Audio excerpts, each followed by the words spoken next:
I'm JP Tuesday. And I'm Kiki Canon. We've been Disney fans our entire lives. And now, as childless adults, we're undertaking a journey through the media that shaped our lives. Trying to find out if what made them special is still there. We are Rewatching the Magic. Hi, Kiki. Hi, Tuesday. 1,000 years ago, superstition and the sword ruled. It was a time of darkness. It was a world of fear. It was the age of gargoyles.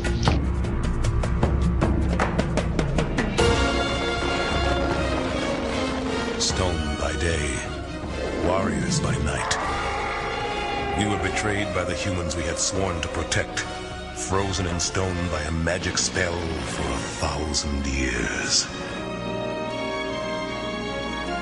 Now here in Manhattan,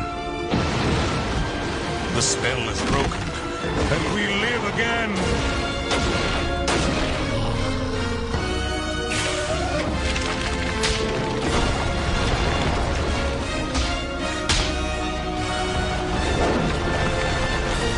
We are defenders of the night. We are gargoyles. Yeah, we're talking about gargoyles today. This is one of my favorite TV shows of all time. Definitely my favorite in the entire Disney afternoon. Don't at me. Yes, this is my favorite. This is what I have been waiting for. When Tuesday came to me and was like, hey, let's do a podcast about Disney, I was like, sweet, can we do gargoyles? That is what I said. I did say gargoyles like almost immediately. You were like, hey, the Disney Plus is coming out. And I'm like, did you know they're going to have gargoyles? So we're doing gargoyles finally. Kiki, who's with us this week? We have another special guest. Yeah, would our mystery guest please enter and sign in, please? Hello, I am Sydney, and I don't really have any special qualifications other than I am a great big Gargoyles fangirl. So there you go. Sydney is someone I have known since childhood. Ooh. Quite possibly the person you will hear on the show that has known me the longest, unless we get like a member of my family on or something. She is from the same crappy hometown you hear me talk about all the time. And we have known each other for ages, and when Gargoyles was on, we were like the biggest fangirls of this show. And Sydney is still the biggest fangirl of Gargoyles I have ever met, ever. So, that was the second thing I think I said to Jared is, can we do guests? Because I have somebody I want to come on and talk about Gargoyles. So, yeah, if I'm allowed to date myself a little bit, this show came out in 94, and after it left the Disney afternoon, it started to run at about 8:30 in the morning. So young Sydney learned how to program a VCR so I could record this show while I was at school. Yeah, the first 2 seasons aired on the Disney afternoon. The third season, they moved it to Saturday morning. The third season is give or take depending on which fan you talk to. Yeah, every fan, I think, has their own personal opinion of season 3. Some say it doesn't count. Some say it does count. It's Splinter Timeline. Well, the original creator was fired at that point, so it doesn't count, and blah, blah, blah, blah, blah. We'll get into all that.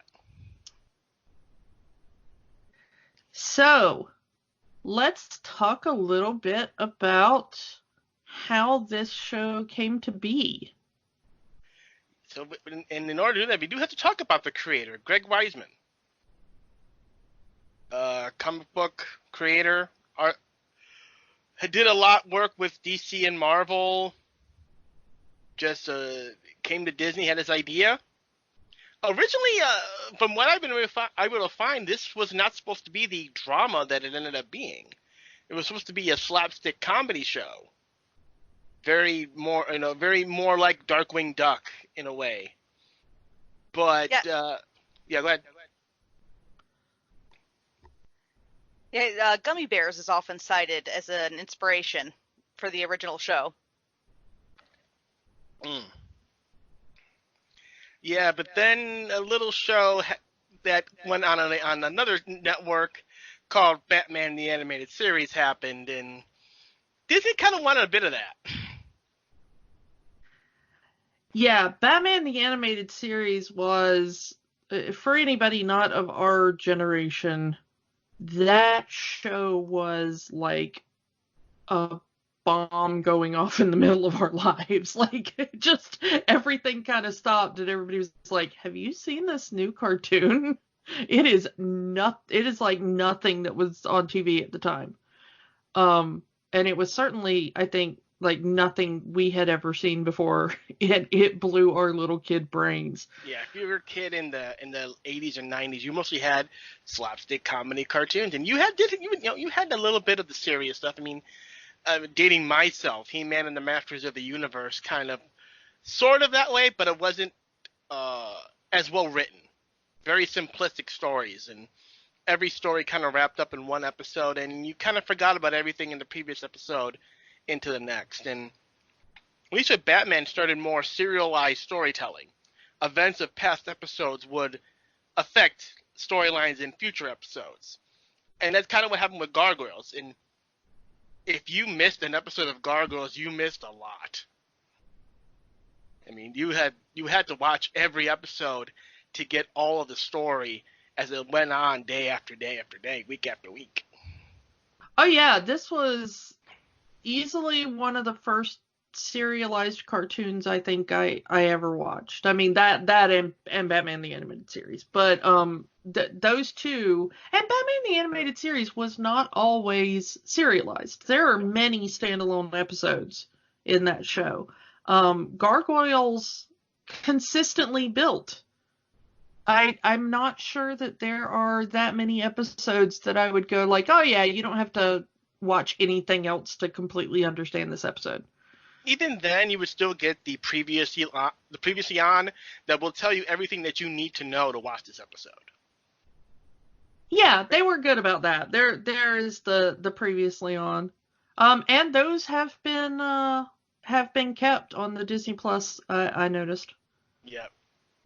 That they still do. Sometimes with shows they will cut that out, when you're watching streaming. But with Gargoyles it is kept intact. Sydney, you got anything to say about the serialized nature of the show?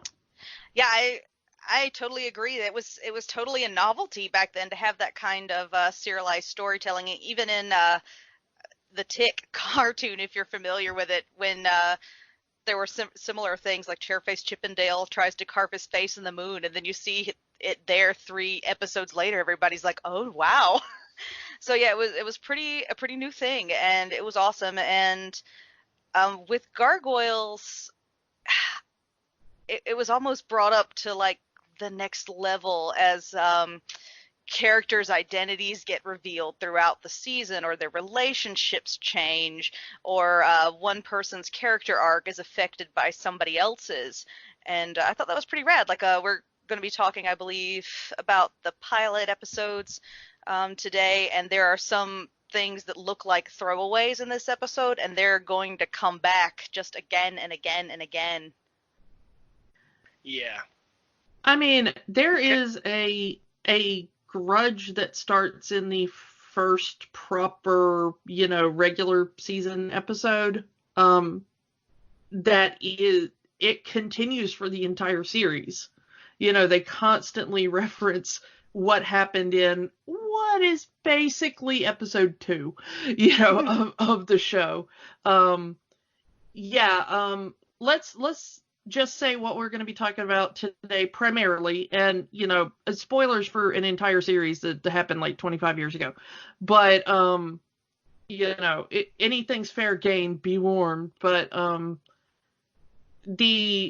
what we're specifically going to be talking about is they started this off with, and this was also very unique, a 5-part movie. Basically, it was 5 23-minute episodes roughly, that when edited together, eventually on VHS, was like a movie. And it sets up the entire series and all the main characters and everything you need to know. And it was called Awakening. So we're going to be dealing with the 5-part Awakening pilot movie thing today, primarily.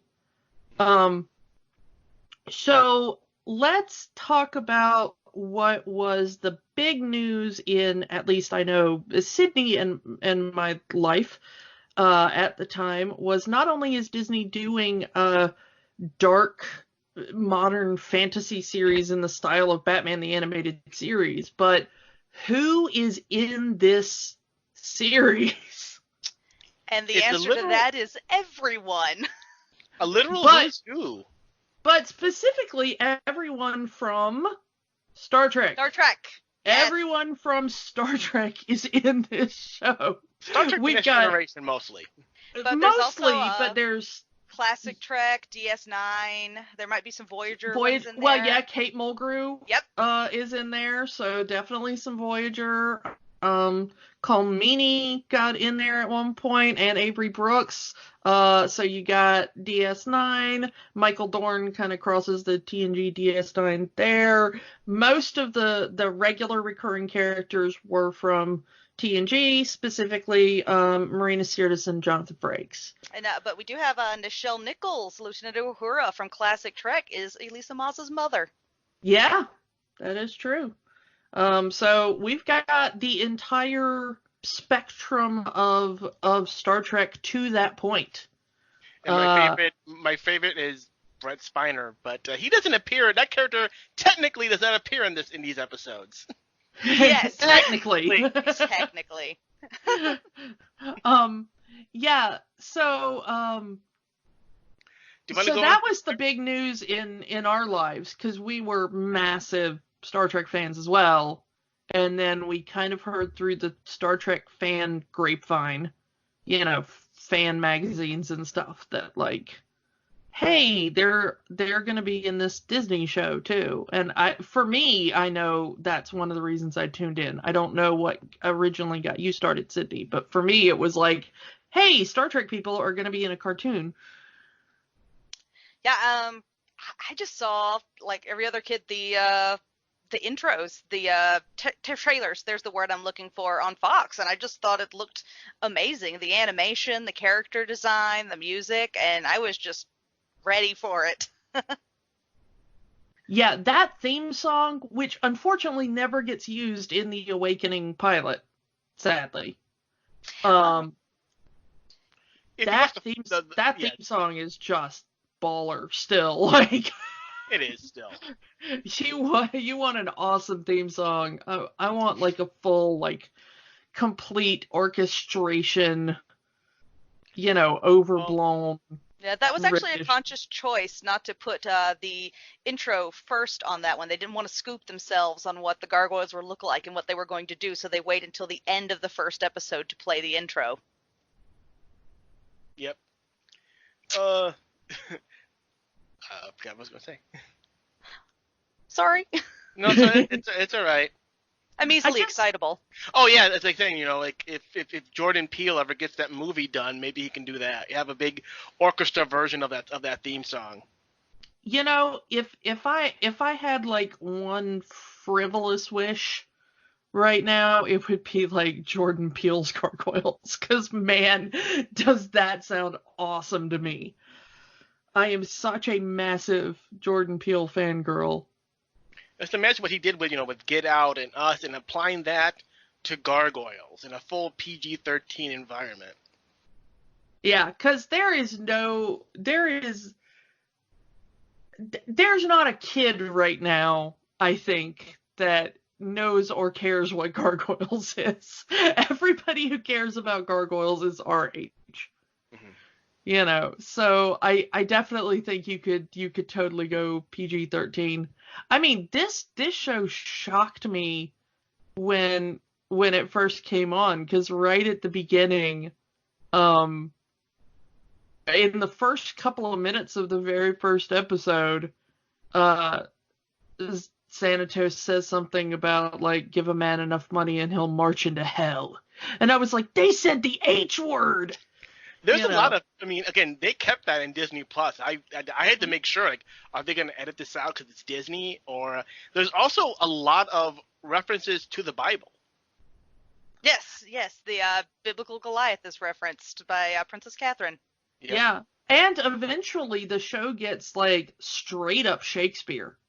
And not even, like, a little bit like, oh, the parents will get this. Like, they get, like, deep into it.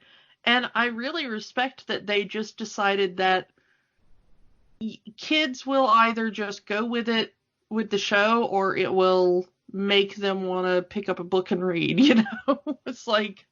That's exactly what it did for me. You mentioned Brent Spiner's character earlier. I fell in love with that character, so I picked up Shakespeare and started reading more about him. There are so many, I mean, there are literally dozens of Shakespearean characters. There's a character literally in Macbeth. Macbeth is literally a character in this show. And he is mostly based on Shakespeare's version of Macbeth. There's a little bit of historical Macbeth in there, but mostly they just went completely Shakespeare with it.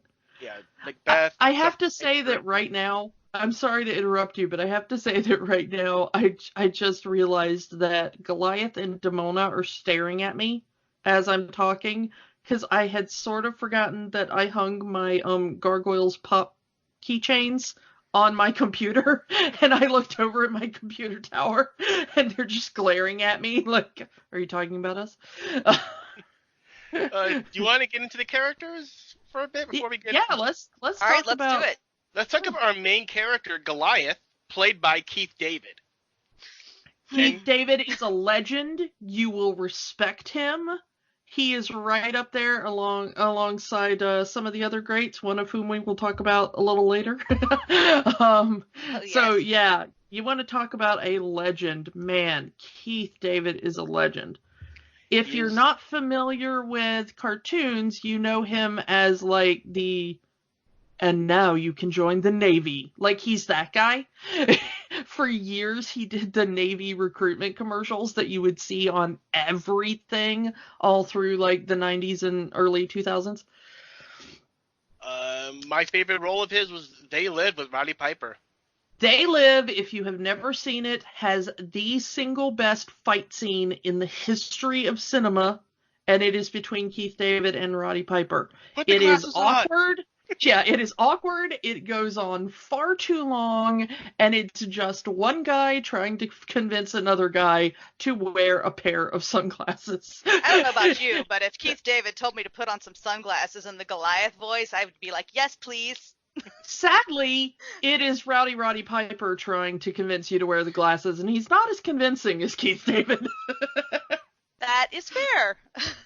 Of course, Keith David, in terms of Disney, also played the voice of Dr. Facilier in Princess and the Frog.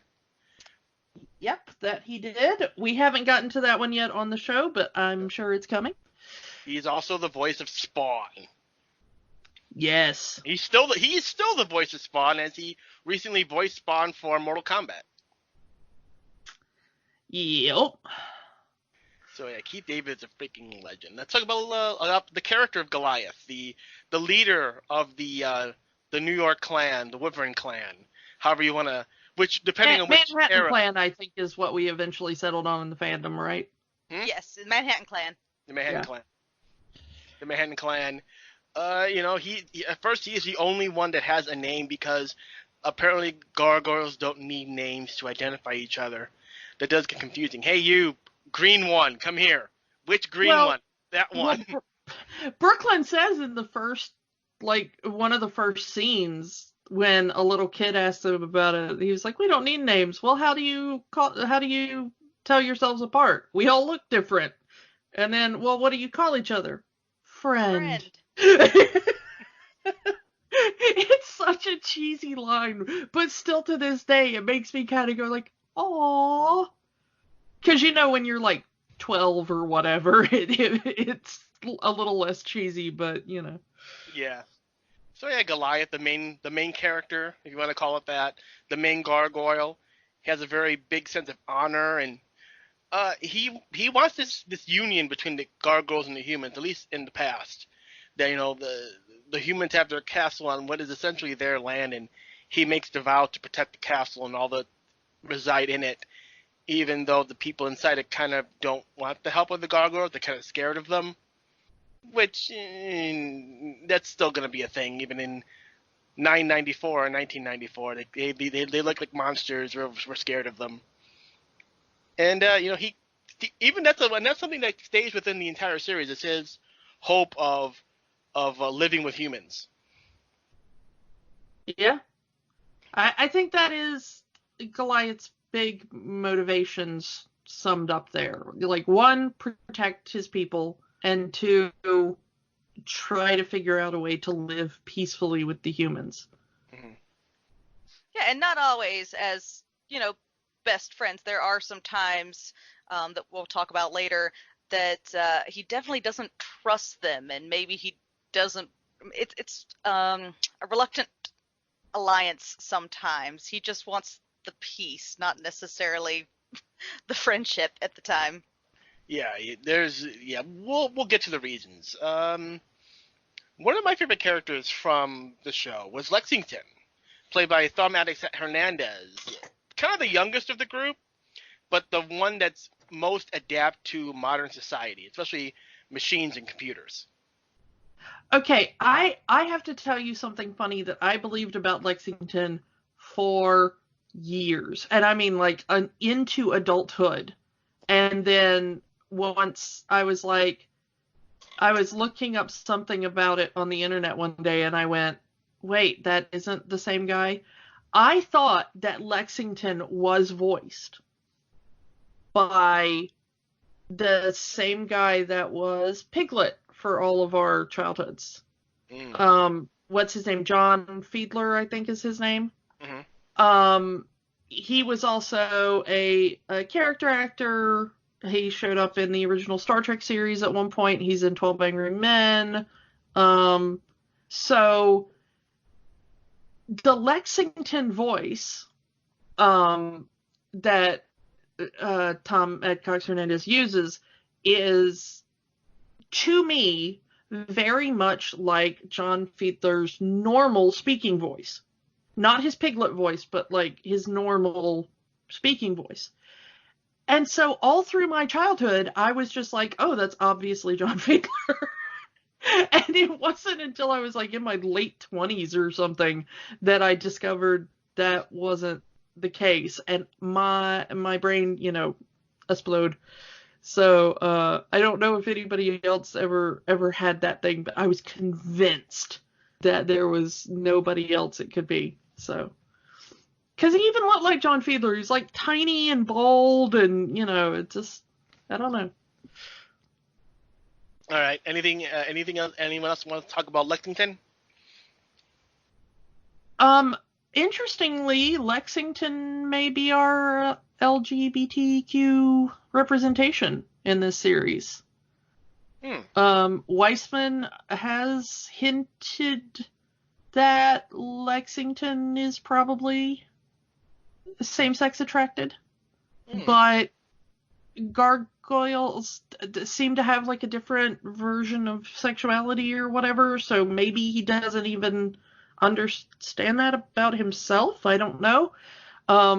Sydney, have you run into that on like the message boards and stuff? Yeah, the talk is that that was Greg Weissman's intention, though Disney was never going to let it happen. But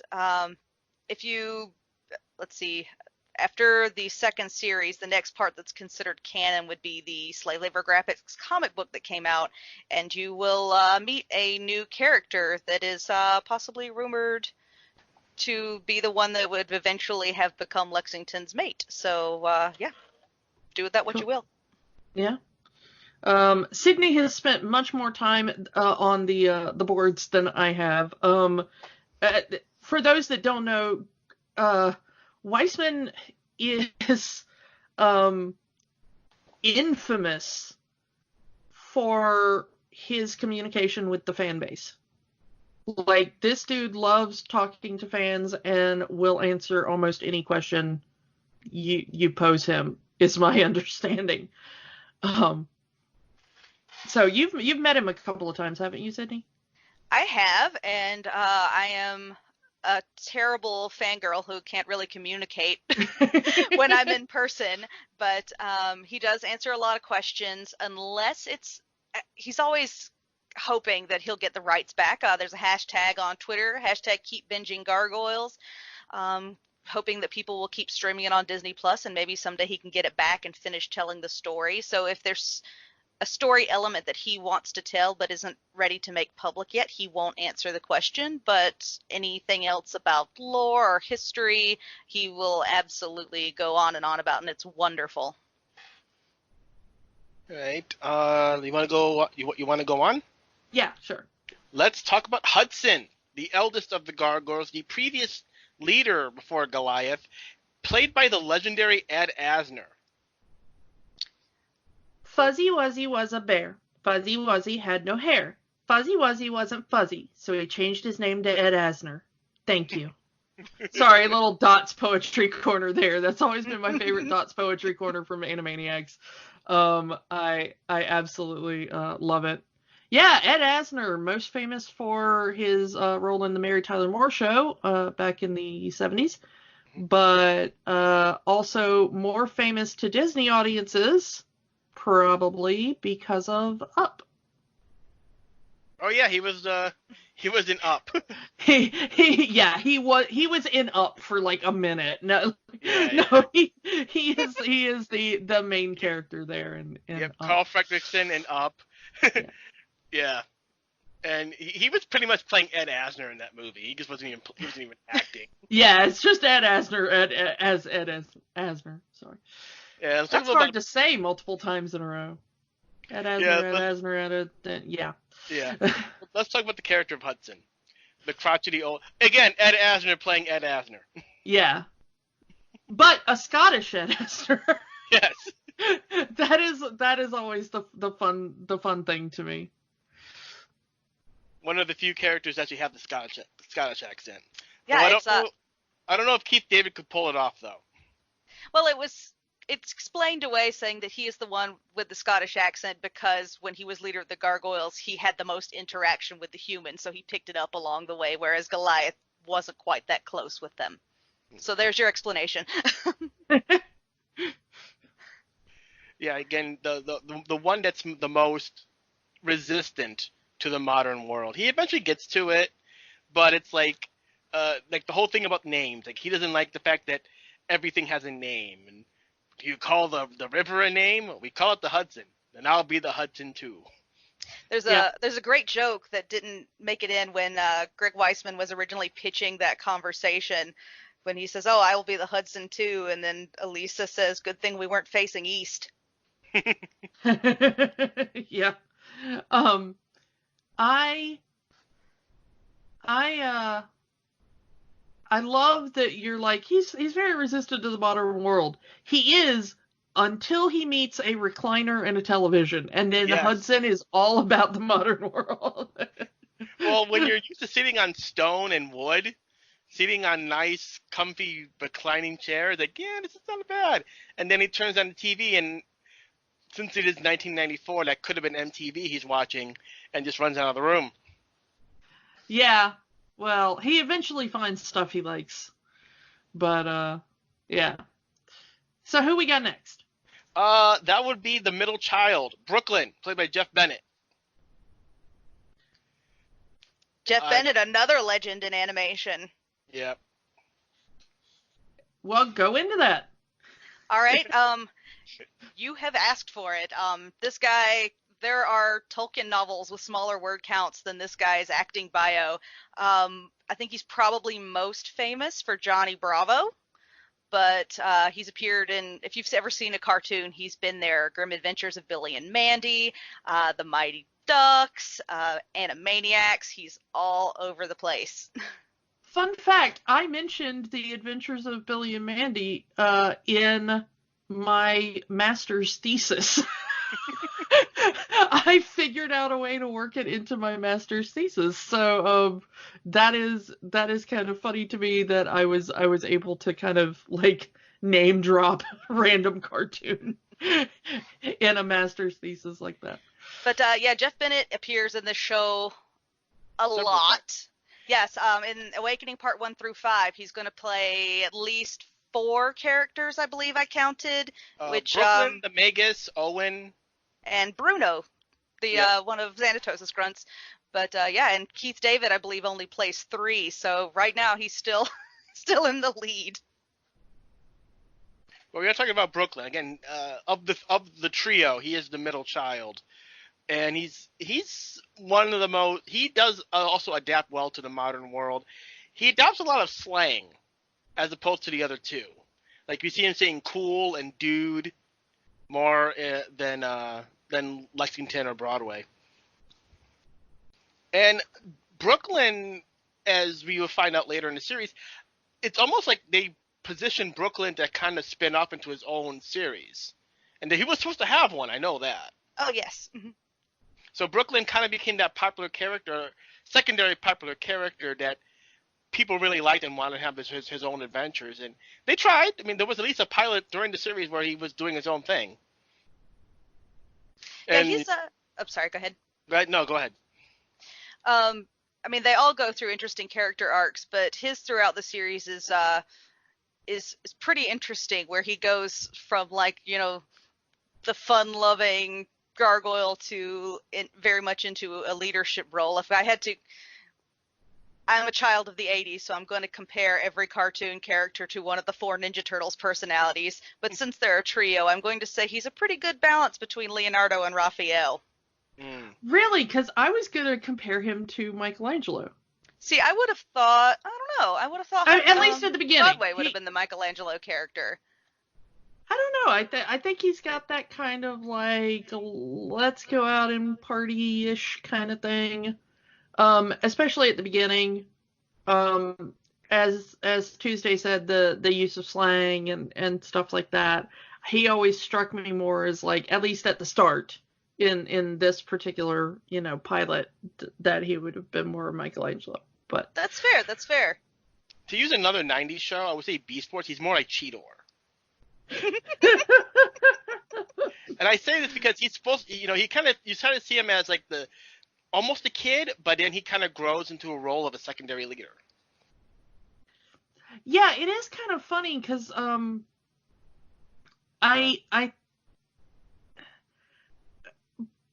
you know, you're all. I think you're supposed to get the idea that Brooklyn, Lexington, and Broadway are like the 3 kids that kind of get, you know, survive. You're supposed to get like a teenager feel from them and everything, but Lexington and Broadway to me always felt older than that. Like, they're intended to be younger and naive, but the way they're written just didn't ring true to me. But at least at the start of the series, I always thought Brooklyn was absolutely like a teenager. He really came across as like a legit teenager to me. You know, he had that impetuousness. He had the kind of like bad impulse control thing. He's like really sarcastic in a lot of ways. You know, he's the one that'll talk back. Yeah. But I would say Lexington is kind of like that too. He had, I mean, you'll see it later in the series, but he had the, you know, impetuous, the bad decision making sometime.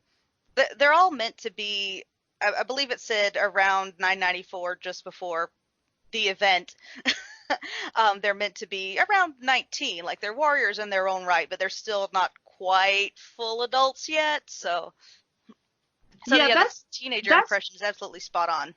That's a very, very modern idea that is kind of being imposed. Like, I don't know how, I mean, given how long gargoyles can live, they might have like a different time sensitivity, but like in 994, like 19 wasn't a kid anymore. Like, you're a parent by that point. Like, well, The way So Gargoyles it's a very age, they modern probably idea. would have been like in their 30s, but Yeah. but yeah. Yeah, so let's move on. Let's move on to Broadway, the eldest of the three almost, played by Bill Fingerbank, aka Patrick Starr. And you know that because he's using the exact same voice. Yes. You could And take, also, if you're older than us, you may remember him from Coach, which is where I knew him from. Oh my goodness, he totally is from. I had never seen a picture of him, and I never knew it was the same guy. And I just pulled it up on Wikipedia, and I was like, wait, it's that guy from. And then you said Coach. So yeah. let's talk about Broadway. And they kind of start him off as the generic fat character. You know, he eats a lot. He's kind of slow. You know, the typical, hey, funny fat person. But they do kind of go away from that as the series goes on. He does become more of a well-rounded character, even finding love in the show. Depending, you know, it kind of gets complicated in that aspect, but you know, we'll move on from there. Yeah, I mean, he's really of the three youngest, he's the one that finds, you know, that long-term relationship. Yeah. And you know, he does in a way kind of harden, in a way yes and in a way no. But again, they do go away from the late, you know, slobbery, fat, slow guy, and he kind of becomes, you know, better. That's the best way I can say it. I'm gonna throw out my Broadway as Michelangelo theory again here and mention, like, you're right, when we do start out with Broadway, he's very much like he's like the fun-loving, like, I don't need to read or I don't need to do this, but he also gets a lot of the most education through the series. He learns the importance of reading in our PSA episode. We get a couple of those. He learns a lot about the human world, a lot about safety, and he really takes that in and uses it to become a better person. And I think that's they all have great character arcs, of course. So I'm going to say that for everybody. But yeah. One of my favorite story arcs with Broadway is his wanting to kind of follow in Elise's footsteps and become a detective himself. I think that Broadway actually gets the widest character arc, because I wrote off Broadway for the first part of the series because he was a one-note character for the first little bit. The writers did not do much with him. It was like you said, it was just like, oh look, the fat guy. So it would always be like there'd be a fight, and then Broadway would be just over in the corner, like, you know, eating a chicken leg and punching a dude with one hand. You know, it was like, okay, we've seen it. And even, you know, at like 12 or whatever when this show started, I was like really over that. But then, like you said, he gets into like, you know, old detective movies, and he becomes like a 40s gumshoe and like starts doing the trench coat and fedora thing. And speaking of Ninja Turtles, yeah. Oh, it's a disguise that works every time. I don't know what the problem is. Yeah, I mean, it doesn't matter if you're a 7-foot-tall flying monster, you know, just, you know, trench coat and fedora. It's New York. Nobody notices. The trademark disguise of monster creatures in New York, apparently. I actually want to see, like, somebody do a cartoon where a character like that lives in New York, and they're like, oh, I'll just put on a trench coat and fedora, and then they go to, like, Kansas or something, and they do the same thing, and immediately the people in Kansas are like, why is there a monster walking around in a trench coat and fedora? See, and just find out that it only works in New York. See, I want to see the opposite, where it's like they're going to the movies or something, and there's like a gargoyle in a trench coat and fedora there, and like a ninja turtle in a trench coat and fedora, and it's just a room full of monsters in a trench coat and fedora, but everybody else assumes they're all human. Yeah. Is it Comic-Con weekend already? Yeah. I think that that's a cosplay that most people forget. Like, I really just want to see, like, if you don't want to do, like, the full Ninja Turtle costume, just do, like, hands and a head, and then put on a trench coat and fedora. You know? I just want to see trenchcoat and fedora versions of all these monster, animated monster shows. Yeah. At conventions. That's the next cartoon that we all make together. It's called Trenchcoat and Fedora, and it's just a bunch of monsters trying to live among the humans. Let's round out the Manhattan Clan with Bronx, played by the legendary Frank Welker. Yes. Frank Welker! If you've ever heard a baby or an animal in a cartoon, you've heard Frank Welker. And strangely, Frank Welker only plays one character in this. We're used to Frank Welker playing like 3 or 4 characters in anything he appears in, but he does throughout the series, but like in this particular one, as far as I know, Frank Welker only does Bronx. I think he plays Baby Alexander later on, but that might be season 3. Nope, that would be season 2, but I think he's also Baby Alexander. Yeah. But yeah, so it's kind of weird, but yeah, Frank Welker as Bronx. And the reason it's Frank Welker is because Bronx is kind of a dog. He's a gargoyle dog. Yeah. Which I always thought was weird, because it's like they're like fully sentient creatures, and they talk to Bronx like he's fully sentient, but then most times he acts like just a dog, but like a dog that can understand perfect English. I think it's just that going into the idea of every gargoyle you've ever seen is a living creature. So the ones that look more like straight up animals are animals. They don't speak, they're just animals. The ones that look like dogs are dogs. The ones that look like birds are birds and whatnot. And the ones that look like humans are the sentient gargoyles. I mean, fair enough. Okay. I mean, they never went that direction in the show, but I think that was the impression with Bronx. But that is pretty well official. He is basically about as smart as a smart dog. Like, there's even some old episode notes. Greg Weisman likes to post his episode notes that he gave to the writers, and one of my favorite ones is Bronx is not Scooby-Doo. Dogs do not laugh. But you know what? I think that Bronx actually does laugh at least one point in the series. Same voice actor.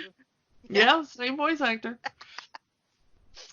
So, so let's talk about outside the Manhattan Clan. We got 3 kind of main characters we deal with, I think. Let's think about the lost one. Let's talk about the one that kind of turned. Let's talk about Demona. All right. Demona has a story, but for the purposes of these 5 episodes, she is Goliath's second in command, probably the best warrior of the original Wyvern clan, and Goliath's mate during that original 994 era. And played by Maria Sirtis, who is Deanna Troi in Star Trek: The Next Generation. Yeah. And she's so good in this. She plays such a good dark character. Yeah. And there was a word I want to say, but I can't say that on a PG. I keep the show PG. Yeah. Female dog. There we go. Female dog. I'll say she's a very passionate character. Whereas your Deanna Troi was a very soft character oftentimes, like trying to bring peace and make people happy. Demona has a goal, and she is going to get it no matter what, and I love it. And even in the original, the first episode by itself, she kind of already has her little vendetta against humans for the way they treat Goliath, or the way they look at her and her people. And that kind of manifests a lot over the course of the entire series. Her hatred towards humans and her want of the gargoyles to take over against humans, destroy the humans, and just have them be the main. It's almost like Goliath is more Professor X and Demona is Magneto in a way. Yeah, I'll agree.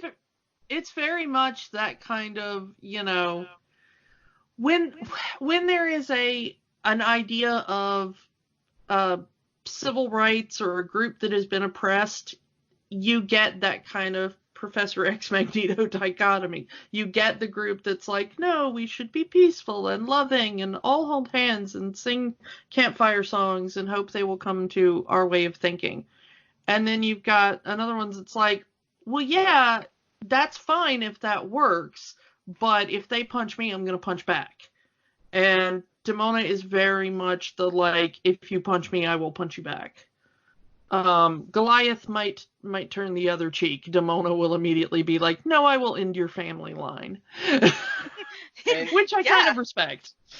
Hey, spoiler alert. Yeah, Demona is also the one gargoyle who seems to adapted to using human weapons as opposed to claws and stuff. She will use a gun. She is not afraid to use a gun. Yeah, if she has to use magic or a laser gun to end you, she will use the right tools. Yeah, and she's also not above, like, deception, going undercover, as it were, you know. She will use any trick to achieve her ends. She is a very flexible character in that sense that, you know, it's like, I have a goal, whatever I need to do to get to that goal is fair game, you know. Yeah. Granted, it's not explained in these episodes, but Demona gets a very hard life and a very long life, let's just say. Yeah. Yeah. She's had time to adapt. Yeah, she's had time to adapt. She had more time to adapt to the modern world than our main gargoyles have, and it's kind of hardened her even more. Though, if you're going back to those first episodes, knowing what you know of the rest of the series, that was always her though. She gets hit it well. Yeah, I mean, even before everything goes down in 994, she's already like, we should be ruling the humans. Like, we are stronger and faster, and like, why do we bow and scrape? And, you know, she even makes the point, we lived on these cliffs, and then humans showed up and built the castle, and we just let them. You know, like, which, you know, I mean, it is a complaint of colonized people the world over, you know, yeah. Like, so, yeah, she always had that ruthless streak in her. So, yeah, I love it. It was good going back and watching the first episode, knowing what comes later for her. Yeah, Demona becoming really my favorite villain in the series, mostly because of how competent she is, and the fact that she really called a lot of the characters, even the other villains, on their BS, which not a lot of the other villains would do. Not even Xanatos does. Yeah, and you will not catch Demona monologuing, which I kind of like. Nope. Like, she doesn't do that kind of silly supervillain nonsense. She's just like, I could talk to you, but I would rather shoot you. Let me stand here and tell you about my evil plan, or I could shoot you. Yeah. Demona will always shoot first and monologue to somebody else later, you know? No, she'll monologue to herself in the mirror afterwards. Yeah. When the sun comes up. That's later in the series. Yeah. So that's all of the gargoyle characters, at least in these first 5 episodes. So now let's get to the human characters. And I'm gonna save the other one for last. But let's talk about Elisa Maza, played by Sally Richardson, the New York detective who befriends the gargoyles and eventually becomes Goliath's love interest. And can I talk about her origins a little bit? Go ahead. Okay. What I loved about her, in the original pitch of the show, Elisa Maza was supposed to be Elisa Chavez. She was supposed to be a Hispanic woman. When they cast Sally Richardson, her father was Caucasian, but her mother was Cherokee and African American. So they actually gave Elisa Maza a background to match that. So she is Nigerian and Hopi. So and then the Chavez last name was used for Captain Chavez later on. So that was a pretty nice little character thing there to match with the actor. Yes. Of course, making Elisa one of the few Disney heroines to be of color. We've talked about this before with Meg. No, with Esmeralda. Yeah. Yes. Yeah. I'm confusing my own episodes. Yeah, no, I mean, I absolutely loved that at the time because you didn't get a lot of not only characters of color, but women especially. Um, and Elisa was not like any other woman I saw in a cartoon at the time. She was not a damsel in distress. Yeah, I mean, it was just like she's a cop, she acts like a cop, she's not your stereotypical, strong female character in that sense. Like, she has a family she loves, she definitely has a softer side, she's definitely feminine in kind of a traditional way, but when she's on the job, she's on the job, she's focused, she's, which I loved, and they didn't go into any stereotypes for women of color. They didn't, it was just beautiful to me that she's just kind of an interesting, well-rounded character who also happens to have, non-white heritage or whatever, it's like, great. And Yeah. you spoke about she's not a damsel in distress, and that's great. And I'm just going to say, using the generic term of relationship, like her relationship with Goliath, this 7-foot tall monster beast, basically. Yes, he does save her a few times when she needs it, but there are also times when he is weak and vulnerable, and she's the one that steps in and saves his life. And it's great to see that sort of equality between those two characters. And we see this in this 5-parter. During the day, Goliath turns to stone, and Elisa has to kind of distract the mercenaries and kind of take care of them just to make sure Goliath is alive the next night. Yeah, and when they first meet, Goliath saves her life. And when you're watching that as a kid, you're going to be like, oh, it's another one of those. But then immediately, like you said, just like an episode later, the tables are turned, and it's like, oh, Goliath can't do the saving? Well, that's fine. Elisa's completely capable of handling this situation on her own. Which I find great. Like, she saves, I think, every gargoyle character at one point in the Manhattan Clan, in some way or another. Mm-hmm. And of course, there's one episode that kind of hits it on the nose where she dresses as Belle. Yeah, Yes. there is that. They right on the definitely nose, that do relationship. their Beauty and the Beast thing there. But you know what? The monster boyfriend is an absolutely time-honored trope. Yeah, I mean, they are not really a couple during the first season. I mean, there's hints that there's something going on, but that's not really until season 2, even season 3, where they actually have some sort of relationship.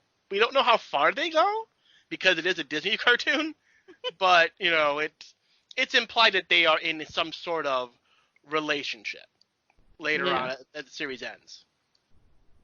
I mean, we know that sex does exist in this world because we do see pregnant women. We do see, a couple get married and get pregnant and have a baby. And, I mean, they don't specifically get into the exact process by which that happens. But, this wasn't aimed at, like, 7-year-olds, really. This was kind of got a little bit older audience.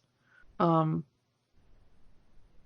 it came out. So, like I said, Batman was aiming towards that older kids, and this was also following that by aiming towards a little bit of older kids. Yeah. So I mean, they didn't go into, it wasn't your sex education class, but it was like you're old enough, you already kind of know how this happens. Yeah. So, yeah, I think that rounds us out for all the good guys, but there's one big one we haven't really talked about. Yes, that would be David Xanatos, played by Jonathan Frakes. William Riker from Star Trek The Next Generation. Xanatos is kind of like the best in terms of a bad guy character. You know, you always have the smart bad guy. He would make Lex Luthor jealous because he is such an intelligent character. They named a trope after him. Yep. The Yeah, Xanatos Xanatos. Gambit. In which he has a plan that no matter what happens, whether he wins or loses, he still wins.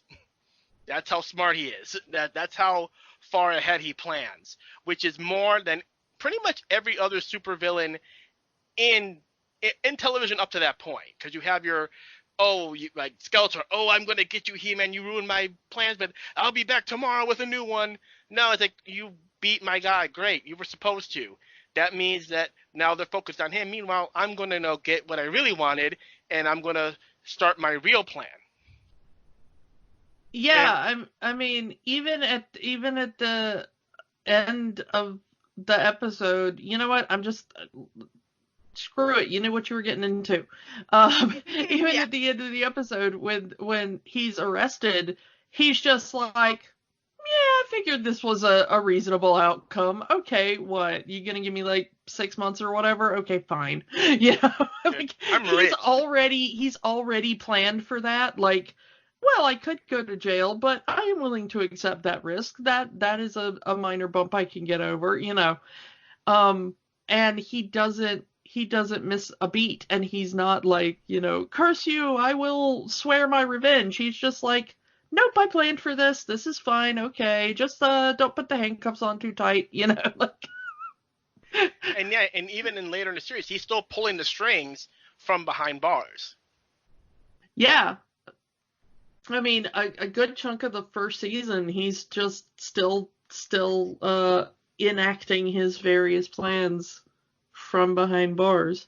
So let's talk about how the Gargoyles got to the modern world. We might as well plot this thing now.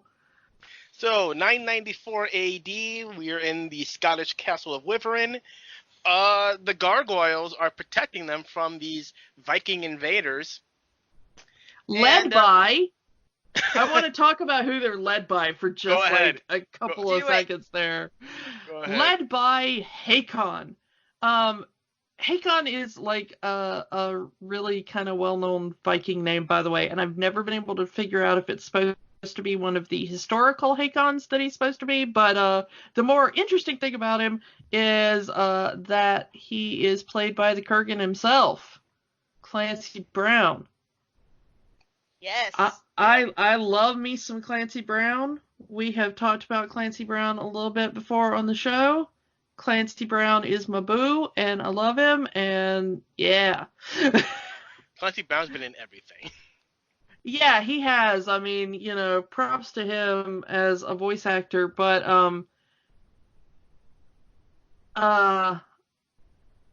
Hakon is pretty interesting. As the one quibble I'm gonna have with the show is that they go the kind of like stupid, ignorant, barbarous Viking route. Yeah. And I really hate that trope because it has like no real basis in historical fact. Somebody leading that kind of group would have, you know, he probably wouldn't have been illiterate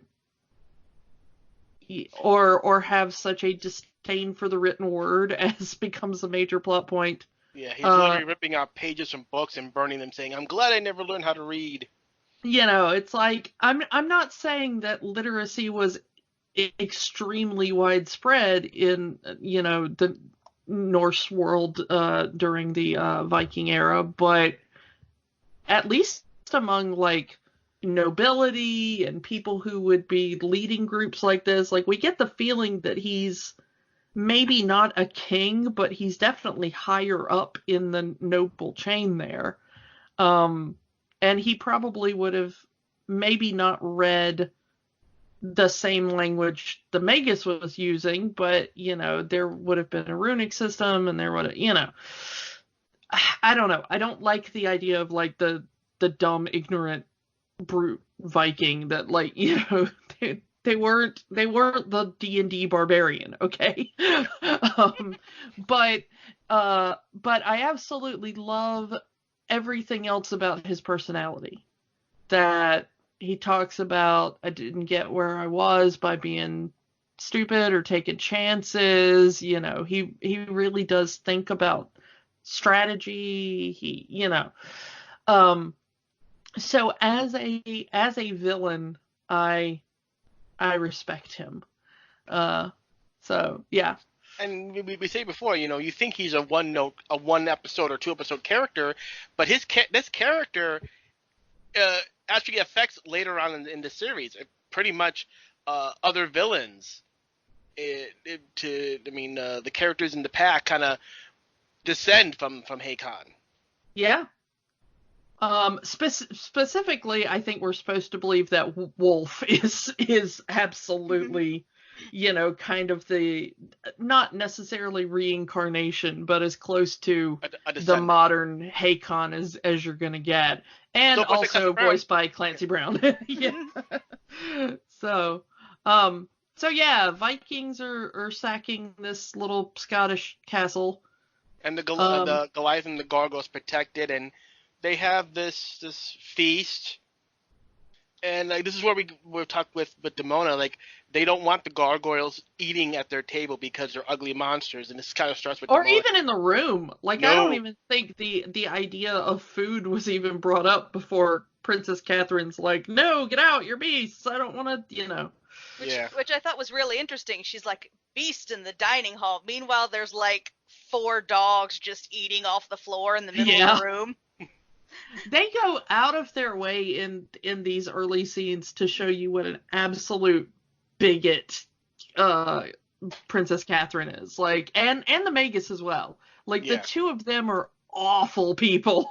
And Princess Catherine here, she is a young woman. She's meant to be probably like 19 or so herself. So she's a young, insecure princess running this castle, and she's got something to prove, and the thing she chooses to prove today is that she's a bigot. Yeah.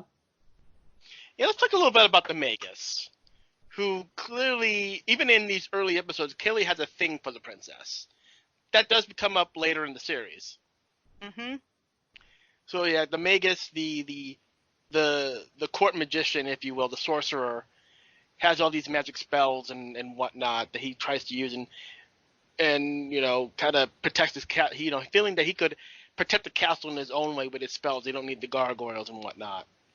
And you know, again, they're just very, very mistreating the gargoyles. And let's talk. I get the feeling that the Magus is really where that came from, because Princess Catherine changes so quickly, you know, throughout the course of this story. Mm-hmm. You know, she goes from like a complete bigot to like, yes, I will raise your children as my own. Yeah. Real fast. But the Magus continues to be kind of standoffish. You know, like, he's sad for what he did. He realizes he overreacted and blah, blah, blah. But I have a feeling, because of the way that the princess defers to him, that because she is so young, the Magus was probably really running things. Possible. Like, that she kind of was rubber stamping things that he wanted. And I think he was probably in her ear being like, you know, hey, monsters are not a good thing to have lurking around the castle. Because he does do the thing like, we don't need the gargoyles, I have magic, and, you know. Yeah. So I have a feeling that Catherine's bigotry may have been informed a little bit by the Magus whispering in her ear and being her advisor. Because he is mentioned as being, like, basically her second in command, politically speaking. You know, she tells the captain of the guard, like, no, I don't even want to see you anymore. You just report to him. It's all business now. Yeah, the Magus pretty much is the second in command, the advisor to the princess. And he takes that, you know, again, like you said, probably whispering in her ear, kind of influencing her judgment. And let's talk about the captain of the guard. He kind of is sort of a friend originally to Goliath, you know, trusting in him. It's like, hey, you know, everything's going to be fine. You take care of your people. And The captain of the guard after the Gargoyles get rid of the Vikings. He says, come eat with us. You deserve to be recognized just as much as any of our warriors do, and it's a good place. I mean, it's a good sentiment, but the people, especially Catherine and the Magus, are just not accepting of the Gargoyles in any capacity, even though they saved their lives. And the captain of the guard's an interesting character too, because he's meant to identify more with the Gargoyles than with the humans there. Like, he's a guy, he's the captain of the guard. He probably didn't grow up in this castle. A lot of people don't like him. They do make fun of him at the dinner when they think he's out of earshot. Mm-hmm. And that kind of feeds some of his resentment toward the princess. Yeah. And in fact, it's sort of his plan to go back to the Vikings, have them raid the castle again, because he feels like he's not being appreciated by the princess, and also in his way to essentially give the castle to the Gargoyles, telling the Gargoyles, get out of here, leave, and then the Vikings are going to ransack the castle, kidnap everybody, and now you get to have the castle. It's yours. It's your land anyway.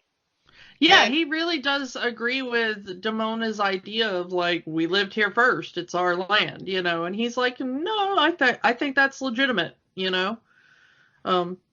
She has a case to make. Yeah. And it kind of goes horribly wrong because Goliath, ever the nobleman, it's like, no, me and what would eventually be called Hudson, we're going to go take care of the Vikings, scare them off, and we'll come back and we'll protect the castle like we always do.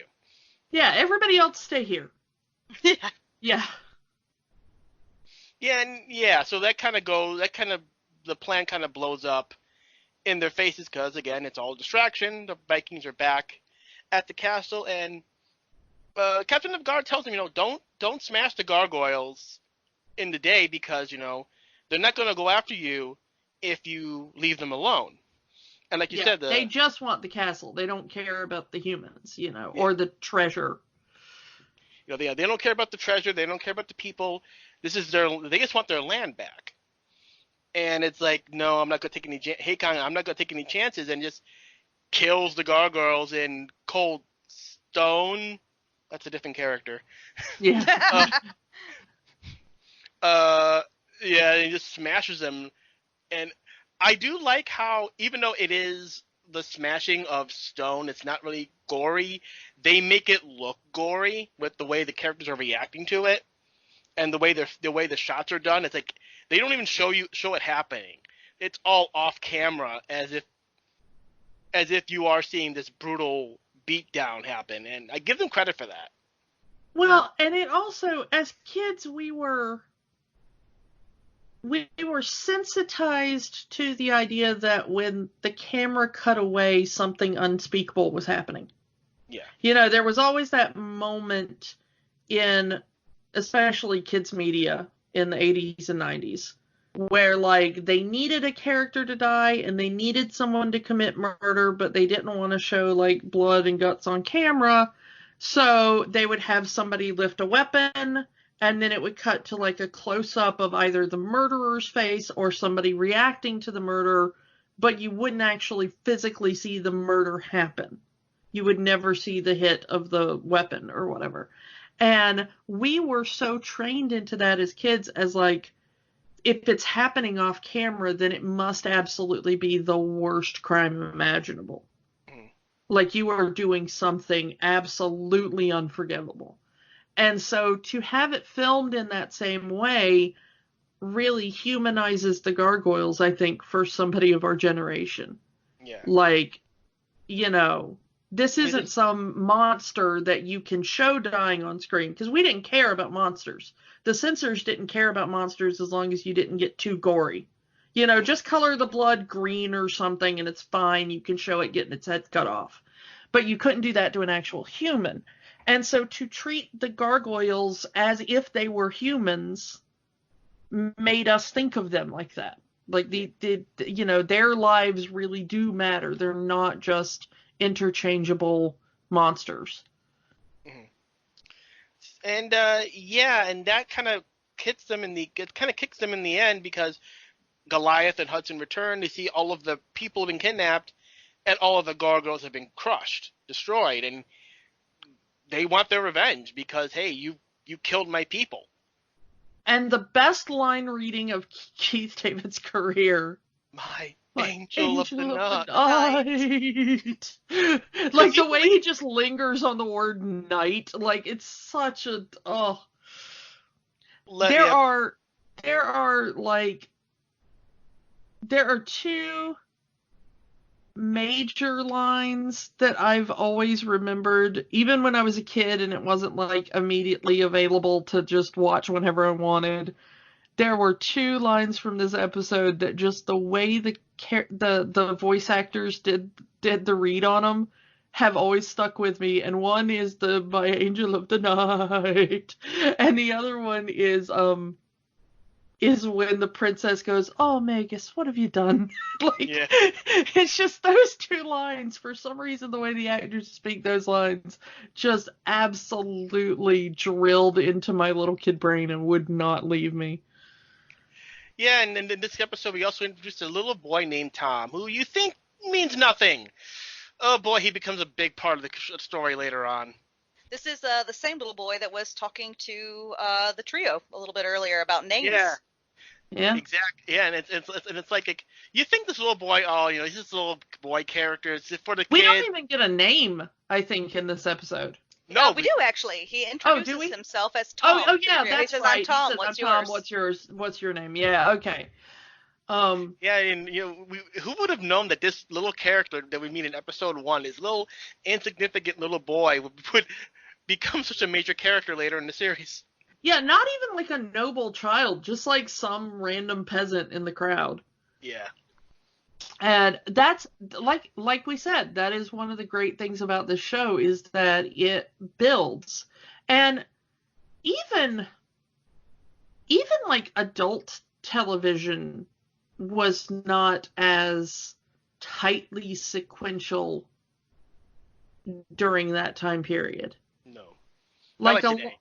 Yeah, a lot of even dramas, major things would impact the story further on. But they did not expect you to remember like minor characters and stuff. I think one of the first ones to really do that was maybe Twin Peaks, that got into the like every tiny character in the background could be huge eventually. But especially for kids TV, like you tried to do this, 2 years earlier, and some studio executive would be like, no, you can't bring Tom back. Nobody remembers that kid from the first episode. But I'm glad that they gave him the leeway to do that in this show because it's really interesting, and it was what really got me hooked to the show because you couldn't miss an episode. No. So let's move on to part 2. That's the end of part 1. Part 2, gargoyles are going after the Vikings for killing their people, kidnapping the princess and the people.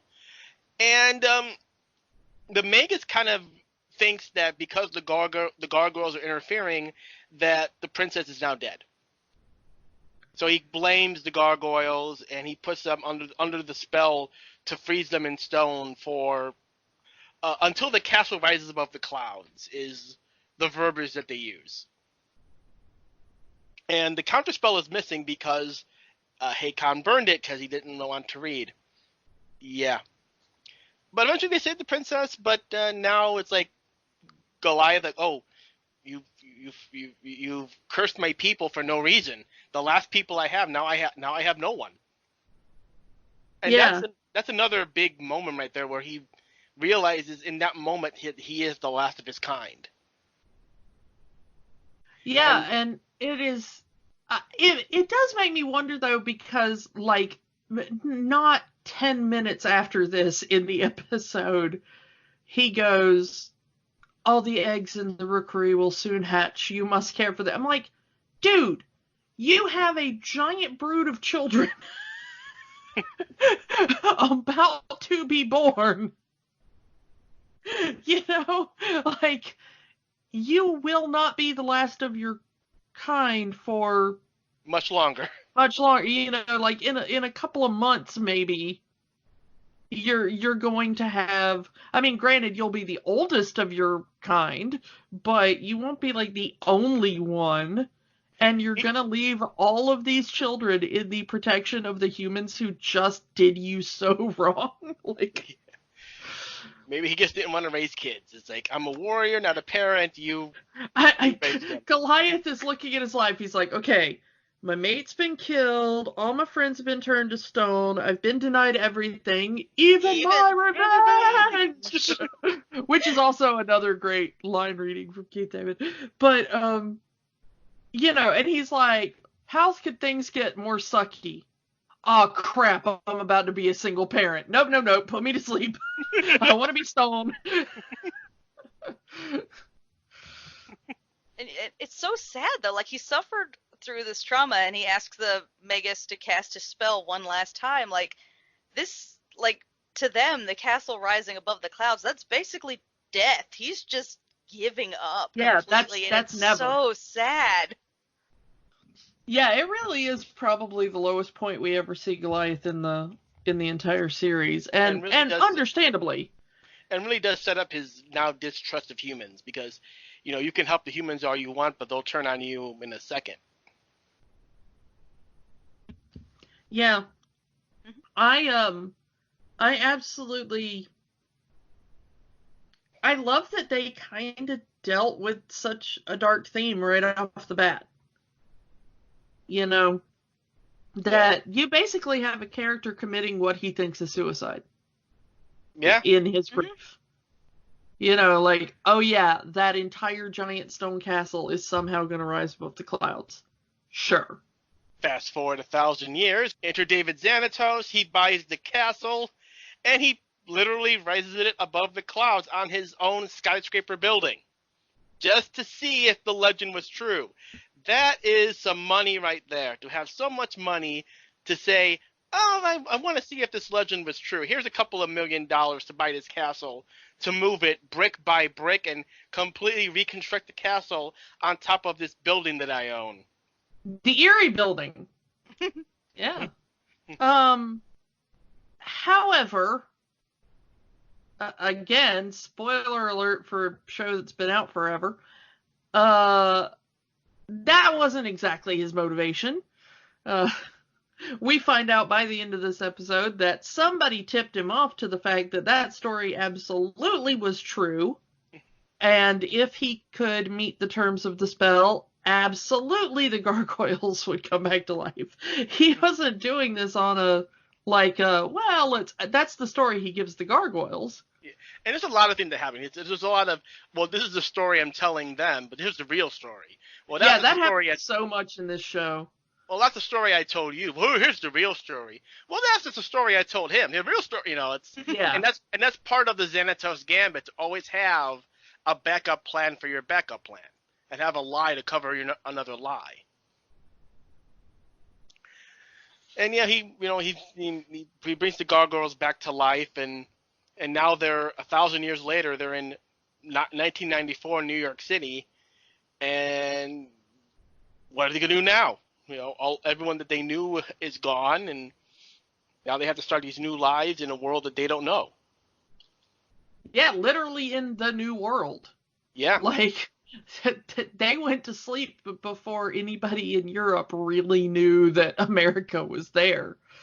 And now it's just like, oh yeah, you're literally on the other side of the world from where you were, in a land you didn't even know existed. Yeah.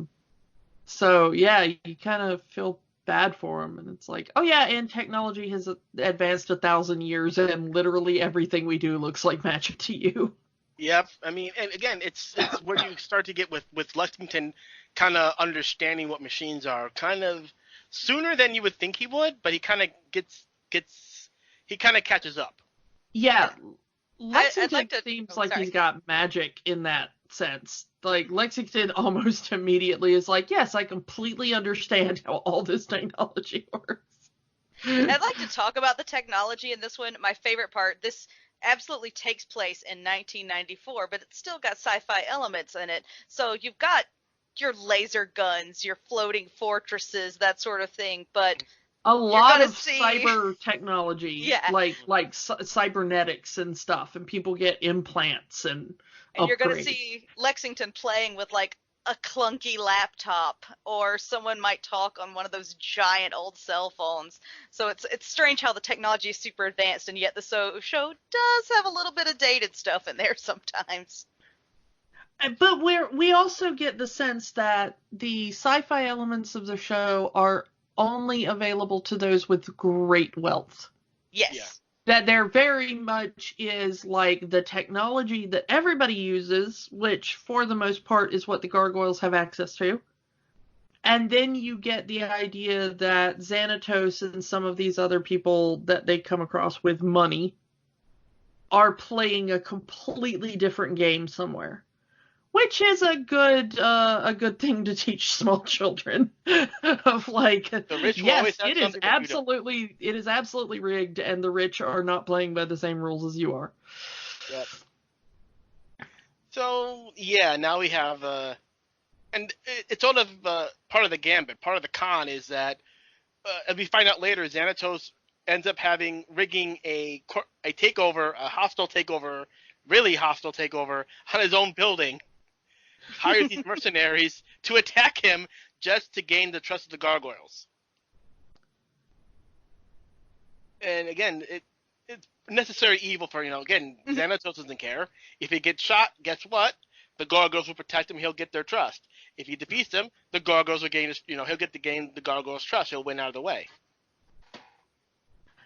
Yeah, and I kind of like the fact that you immediately, well, once you know who is in control of the mercenaries, by the end of this episode, you absolutely realize that Xanatos is the type of guy that's like, some of you may die, but I am willing to risk that, Yeah.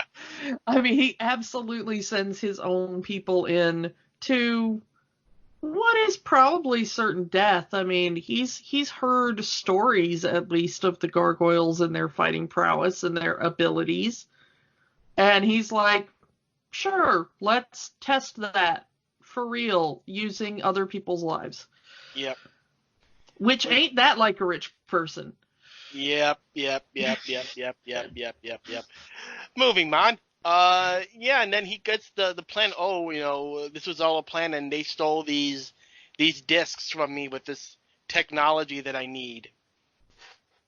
And thus, Xanatos starts a war over a floppy disk. Floppy disks. This is 1994, after all. The interesting thing is that these are not true floppy disks. These are what we were still calling floppy disk, but they are the smaller, hard plastic disks. But yeah, I mean, still, it's like what, 4 bytes of memory or something. I don't even know how much one of those. The movie logic of you can have this entire computer on this little 4 gig disk. That's why they had to steal 3 of them instead of just 1. It was part 1, part 2. Yeah. And this is another thing of that mix of 90s technology and sci-fi technology is they go into a flying fortress, in one of the spots. They go up to a supercomputer that looks nothing like anything that existed in the 90s. They hit a button, and they pull, a box standard Office Max floppy disk out of it. Which I love. I'm like, this giant supercomputer runs on this tiny floppy disk. Cartoon logic. Well, technically movie logic, because it's the same thing.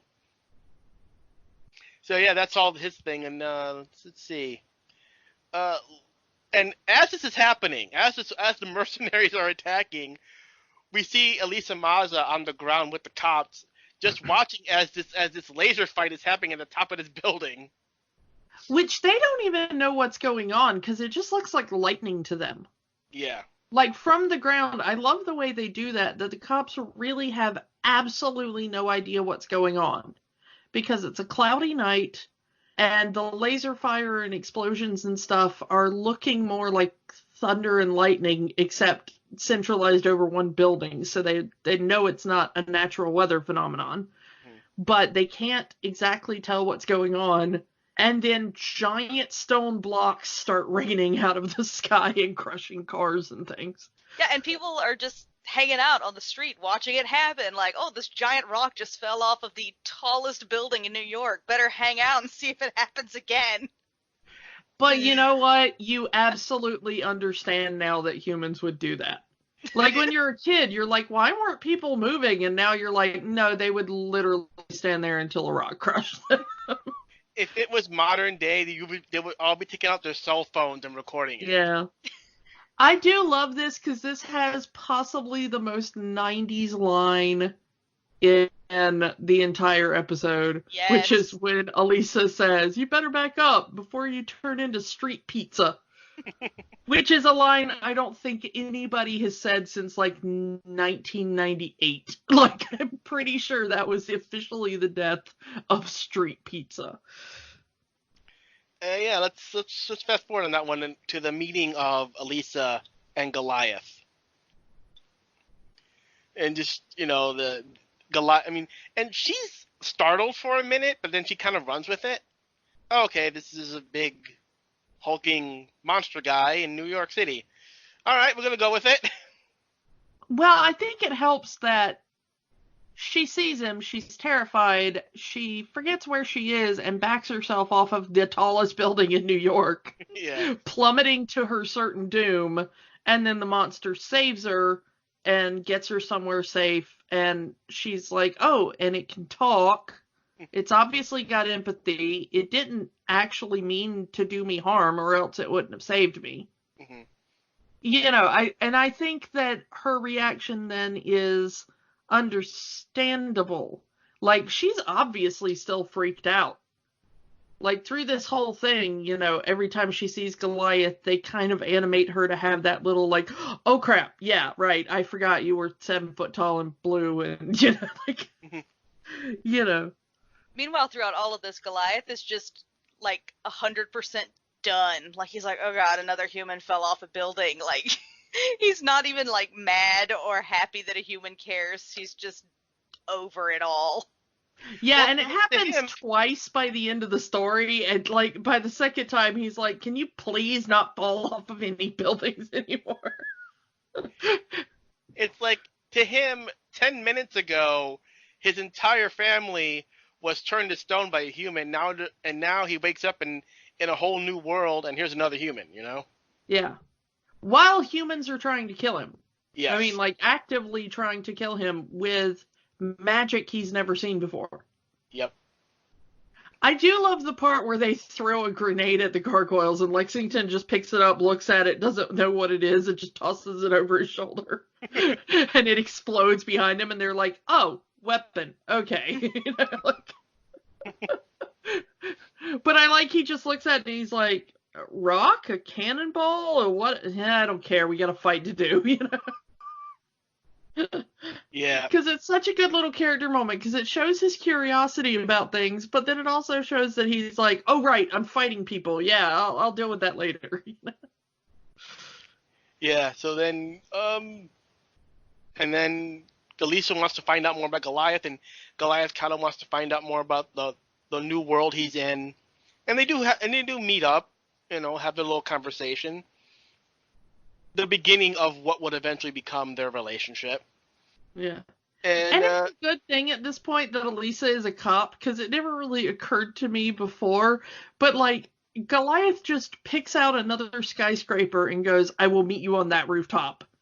And I was like, when I was a kid, I was like, but how do we know she can even make it to that rooftop? Like, who owns that building? Would they even allow her? And then it was like, as an adult, you realize, like, yeah, cop, you're not, like, you want to get shot? No, you're just going to let the cop do what yeah. I need to go up on your roof. Official okay, police fine. business. Yeah. I mean, she says that in part 5 to get into the building. Official police business. Yeah, and, so That was one of those things that I just didn't understand as a kid. I was like, well, Goliath, you're just making huge assumptions about her ability to wander willy-nilly all over New York. And then as an adult, I'm like, oh no, she's legit the one person that could do that. Maybe Xanatos. If he'd have been like, I want to meet on that building, Xanatos would have just been like, oh, I didn't buy that building. Yeah, I'm going to buy that building and then I can do that. Yeah. Then and then they, let's go to the scene with the carjacking. With the two preppy guys. Brendan and Margot, the yuppie couple. Yeah, who repeat throughout the series, don't they? We see those two a bunch. There's Margot is also Marina Sirtis, I believe. Yep, she definitely is Marina Sirtis. Using her kind of like, if Deanna Troi decided to become a Karen, like that's the best I can say about that voice that she uses, because it's much closer to what she uses for Troy, but like really angry and really, I'm going to ask for the manager, like. She wants to speak to the Gargoyles manager. Yeah. Yes. But if I remember correctly, we do see those characters like a couple of times. They're the recurring background characters that just have random crap happen to them. And you kind of see them evolve as characters. I think they eventually end up getting married and have a kid. Yeah. It's like, again, you cannot, even the background characters have ongoing storylines. Yeah. So there's the carjacking. He's trying to call on a car phone. Again, a 90s car phone. Not a cell phone, but a car phone. Which, again, a sign in the late 80s, early 90s of having a lot of money. Yeah, this is definitely a rich couple in the wrong neighborhood. Yeah. And, of course, we get your stereotypical late 80s, early 90s street gang thugs. Yeah. Who are all really white. Like, this is the whitest street gang. I think one of them is actually Keith David. Yeah, I think he does voice one of those. But I just like one of them looks like a skinny punk Paul Schaefer. Like he's bald and he's got like the weird like purple glasses or whatever, except he's like skinny and tall and completely punk clothing. So it's like Paul Schaefer's head on like a punk's body. So yeah, and then, there's Lisa, she flashes her badge, and just gets them to chase her, and then they meet up with Goliath. And, I mean, Lisa knew what she was doing at that point. Yeah. Also, these villains are straight out of Superman, because immediately one of them goes, "It's a monster! Get him!"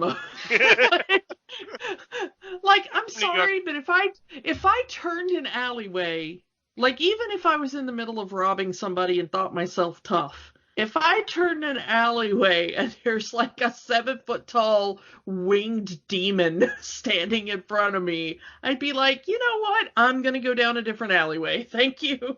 I am noping out of this situation with great haste. Yep. I'm not like, oh, let me grab my tire iron and attack it. Again, this is something that you would see in a Ninja Turtles cartoon. Yeah, it is part of this is very Ninja Turtles. So yeah, and obviously Goliath takes care of the thugs, and here comes the mercenaries again. And like we said before, they fight off the mercenaries. It's daybreak. Goliath turns to stone, and most of that episode is Elisa protecting Goliath from the mercenaries. Yeah, it's a great episode, and it shows that Elisa is not only tough, like she can absolutely take somebody in a fight, yeah, but it also shows that she's incredibly smart. She is very tactical. Yeah, she uses her jacket as a distraction to jump one of the mercenaries from behind. But also, she hides, she takes them out at the ankles, she, jumps into the water and swims away from an explosion, and, it's really cool the way that they show her thinking through the situation instead of just punching the situation. And also, just because of how smart, since you're talking about how smart she is, like right before this is when they discover that the grunts found them in the first place, is because there was a tracking device on Goliath, which she puts on a stray dog as it runs off, and that's going to come back later too. Yeah. Not the dog. Not the dog, but the tracking device. I mean, he might. You don't know. You don't know. It's that same dog in every background wherever there's a dog. So yeah, eventually, they agree to meet the next night and all that stuff, and Goliath goes back up. And is this where Demona re-enters the story? Yeah.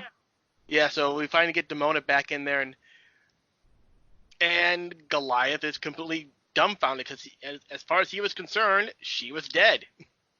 Oh no, I escaped. I got out of there in time. And I wonder who was sleeping in Demona's bed, though. Yeah, in her spot. Because like all the gargoyles seem to have like a spot they rested on to turn to stone. And there was debris. There was a smashed gargoyle where Demona would have normally been roosting.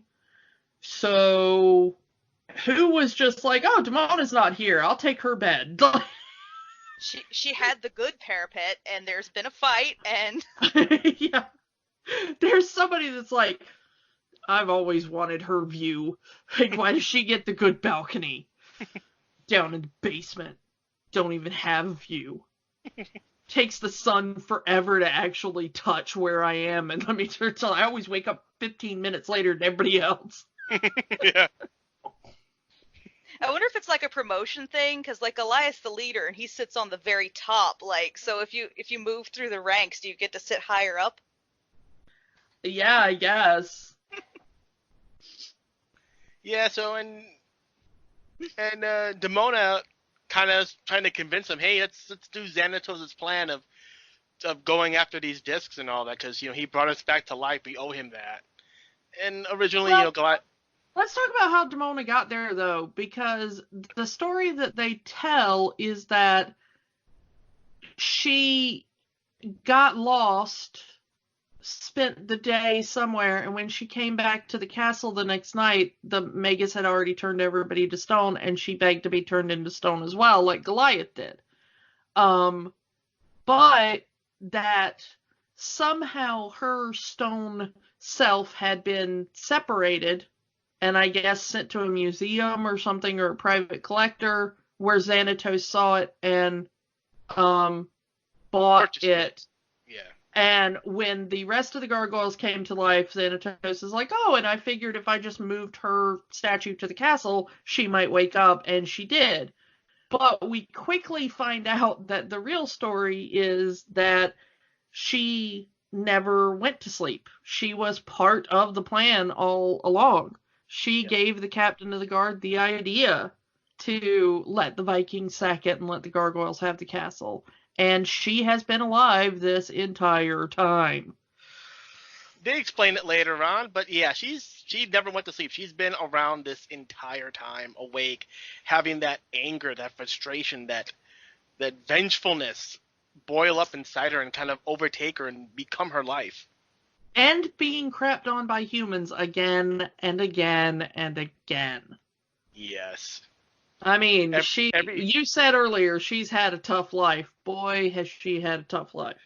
Pretty much everyone that she's ever trusted has turned on her in that 1,000 years, and it just made her bitter.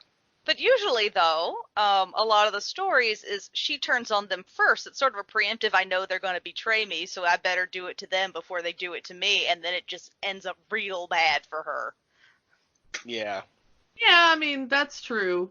The initial... I wouldn't say that the initial betrayal she felt from the humans was necessarily her own cause. Because that was absolutely bigotry and bullying. But yeah, even the betrayal of like, oh, the Magus has turned everybody to stone. It's like, well, if you hadn't helped the Vikings sack the castle, and it's like, Demona really is her own worst enemy in this entire series. Yeah, that's actually a plot point in one of the episodes. Yeah. But it's because of her single-mindedness. She's had one goal this whole time, and no matter what, she can't let it go. And eventually, even her goal drives a wedge between her and Xanatos later in the series. It's like Xanatos is like, I'm not about that life anymore. And she's like, okay, well, then forget it. We're no longer allies. Yeah, I don't want to be the bad guy anymore. I kind of have a kid now. I have a wife.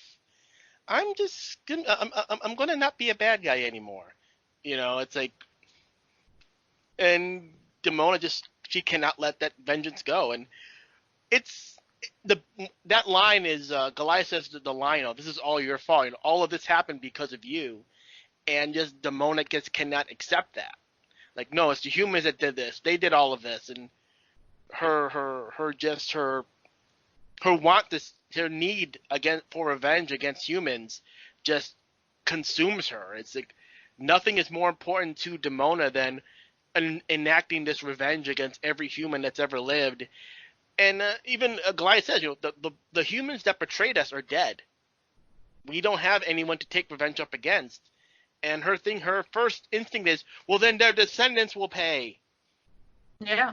I will end your entire family line. Yeah, I mean, she... The thing is, though, is that she is absolutely a genocidal character. Most Disney villains kind of have a smaller scope. They're not usually, I want to take over and destroy the world villains. I mean, sometimes they just want to take over. But it's usually like, I will take over the kingdom. I will do, I think one of the biggest is Ursula, at least of the ones we've talked about before, where Ursula's like, and then I will be queen of all the oceans. I think that's kind of the biggest scope that we get in a lot of Disney. But, like, Demona's plan is kill all humans, And she almost wins a couple of times. She is actually the only character, I believe, that is shown actually murdering people on screen. Oh, yeah. Yeah. There's that one horrible episode where she turns humans to stone and then goes around smashing them to death. Yeah. And that is absolutely straight up murder. Again, it's in her way that's justice for what happened to her people back in 994. Oh, hey, you smashed my people when they were stone. I want to smash your people when they're stone. Yeah. And again, the gargoyles aren't against killing. Goliath has a line, killing in the heat of battle is one thing. But, like, straight up murder like that is still not looked good. It's not yeah, a good look. she'd already beat, quote unquote, the humans at that point. Like, they can't do anything to their statues. But she goes around smashing them because, like, why not? Yeah. So and of course, another one of her plans is kind of ends up where all the humans turn into gargoyles, which is not what she wanted, and then ends up her own, end up turning Goliath and them into humans. And it's like that, But then that's when that's her playing around with another character, Brent Spiner's character, Puck, and is like Puck screwing around with Demona. The wording of, like I said with Aladdin, the wording of the wish is important. Yeah, absolutely. Always remember that, kids. Never accept a gift from a trickster, kids. Yeah. Yeah, if you're going to make a wish, word it very well. Yeah, run it past, like, several linguists before you actually... Can you think of any way this could be misinterpreted?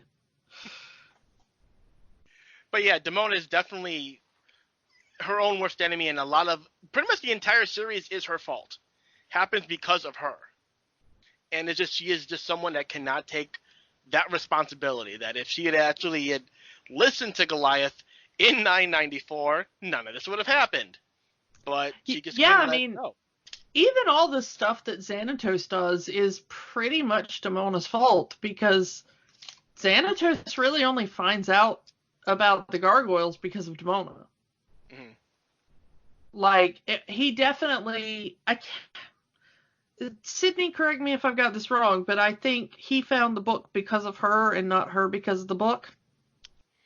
I can't remember which came first. I am going to have to say I'm not 100% sure, because the reason he has all this money and wealth to begin with is due to time travel, and it's entirely possible he wrote a letter to himself. Yeah, it might be. I mean, we know he wrote a letter to himself telling himself what to do with the money, like how to make more money. But I don't think we're ever sure entirely what is in all of that thing. But the thing is that we do find out that because Demona has been alive, that she confirmed the Magus' story. Mm-hmm. He had the book, the spell book, and we find out that after the gargoyles were turned to stone, the Magus wrote down their story in hopes that maybe some future mage or whatever could figure out how to undo the spell. Mm-hmm. And he wanted to apologize to, the gargoyles as a race, I guess, for what he did. And Xanatos kind of does of like, oh, well, I read this story and I wanted to see if it was true. But we get the feeling that, like, Demona just showed up and was like, no, I'm a gargoyle. That is absolutely true. I knew that Magus. This is, And I mean, when you're looking physical proof of a different species right in the face and it's telling you, like, nope, that's exactly what happened to my species, I think you're going to believe them. So even the fact that you have a feeling that Xanatos' plan to steal things, to, fast forwarding a few minutes, create the Steel Clan and, all this other kind of stuff, was probably hatched up, if not in full, at least in part by Demona. So I would say even like a good half of Xanatos' plans and schemings and antagonism of the gargoyles was probably even Demona's fault. And again, she's just throughout the entire series, even to the end, as she just refuses to take that responsibility. And there are times when it looks like she is. Like, she kind of understands that this is all her fault. This is, she is her own worst enemy and all that. But then she kind of shrugs it off, and then she's back to being a villain again. Yeah, and one of the things I respect about Demona is that, much like in the same way I respected about Elisa, she's not a stereotype. Like, normally when you get female villains, it's some kind of like, they're a spurned lover, or they want to be more beautiful to men, or they want, it's always kind of like rooted in their femininity. And Demona, just at her very core, starts out as like a freedom fighter almost. Yeah. Like, she just wants respect for her people, in that very Magneto way, I want a homeland where mutants can be mutants, Yeah. But then it gets twisted into like, well, now they're not just being bigoted and, minor bullies in my life. Like, now they've actually destroyed my entire species, and I will have my revenge. And also, she's not stupid. She's almost as smart as Xanatos. Oh yeah, well, she's been over this time, it's shown that she's been amassing wealth and power. She started her own Xanacor business. Is it Xantor? Is that what he calls it? Like so like, she's been coming into her own, getting her own power and influence. And education, and I mean, she's well read. She's she very much aware of the world around her, but her anger is the thing that blinds her, not her intelligence. Because sometimes you'll see like a female villain, and they will be like, I am beautiful, but I've got no brains, So I like that she's almost exactly Xanatos, except female and gargoyle. Yeah. You know, And, which I really respect. and like we said, by the end of the series, Xanatos has kind of let it go, let go of whatever pettiness, whatever blind ambition he had, and just settles down to become a family man. Well, it's kind of, I think it's established over the series that his goal in the end was immortality. And once he has his child, he realizes that he has that. Yeah. But also, it's kind of the tragedy of we see what Demona could have been by watching Xanatos. Yeah. If she'd have just stopped having that sort of vengeance, she could have been part of the clan again. She could have had her mate back. She could have had her daughter back. I mean, like, it's so... She could have been exactly Xanatos. She could have been part of a family and just allowed to live the rest of her life in peace.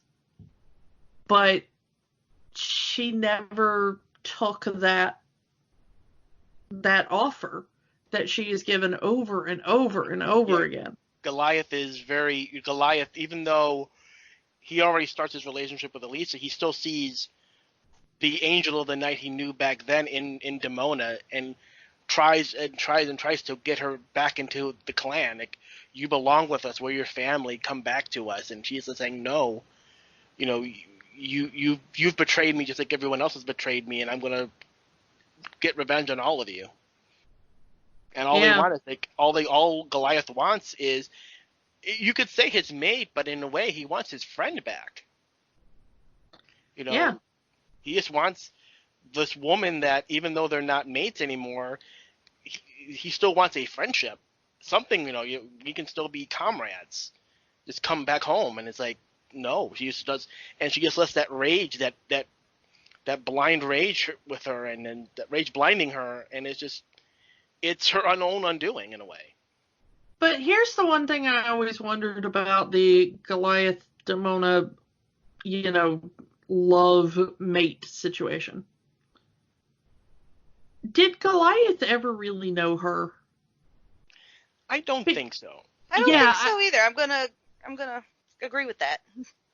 Because he never once thinks, until the moment she says it on the rooftop in Manhattan, that she could have ever been part of that plan. He has decided it was absolutely 100% the fault of the captain of the guard. He betrayed us. He's, you know, I mean, slimy human, whatever.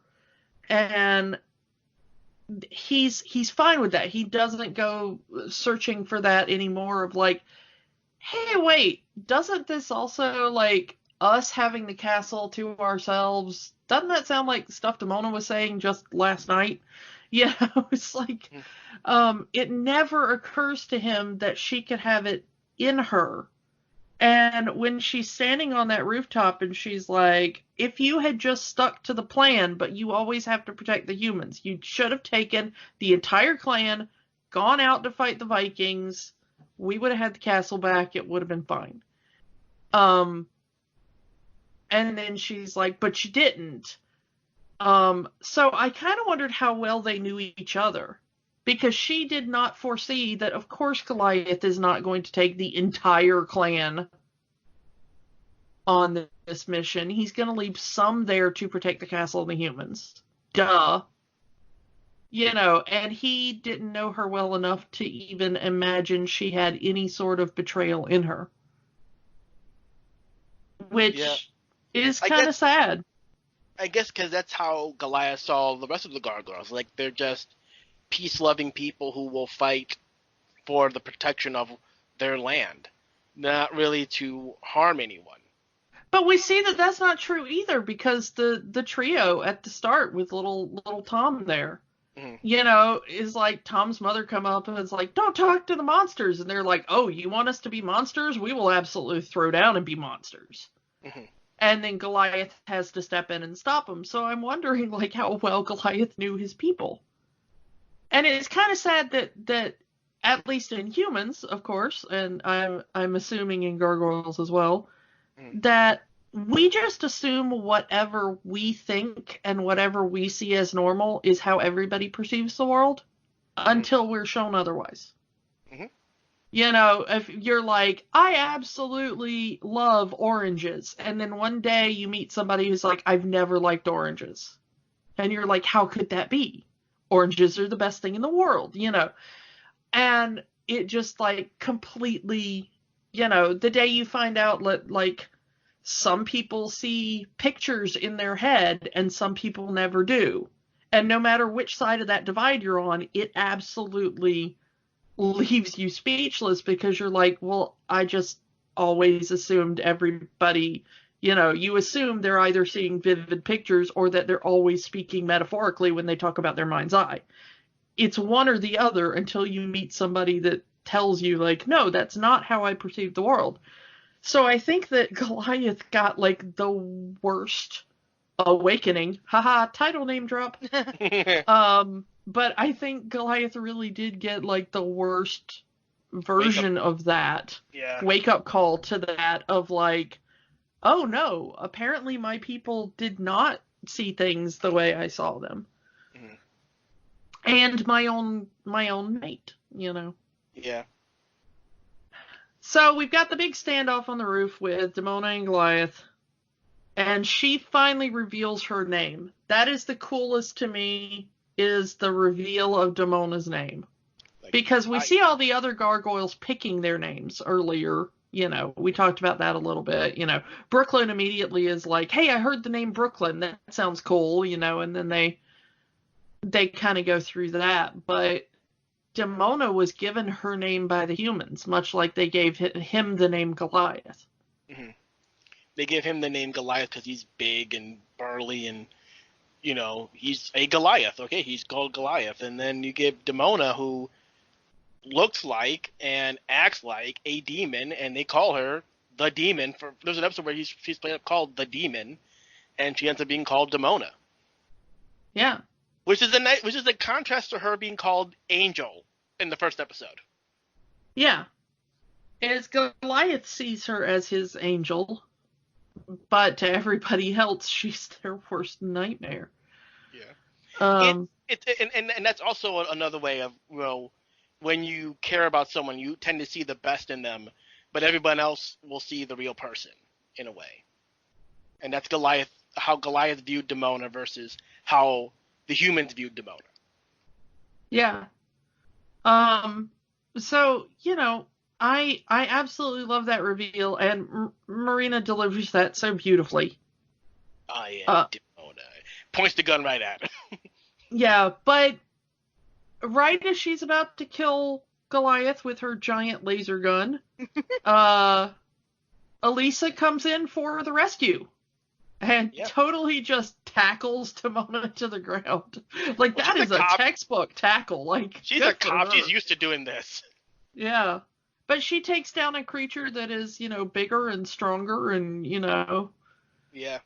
Also caught Demona off guard. So now you got to add that into it. Yeah, it's very rare anybody catches Demona off guard. She's actually very astute for that. But I think she was just, you know, like, okay, I'm about to finally do the thing. And didn't see it coming. But this causes her to misfire the laser, which brings an entire turret down on top of him. And causes Elisa to fall off the building for the second time this episode. Yes, but Demona falls too. Yeah, Demona and now falls Goliath has a choice to make.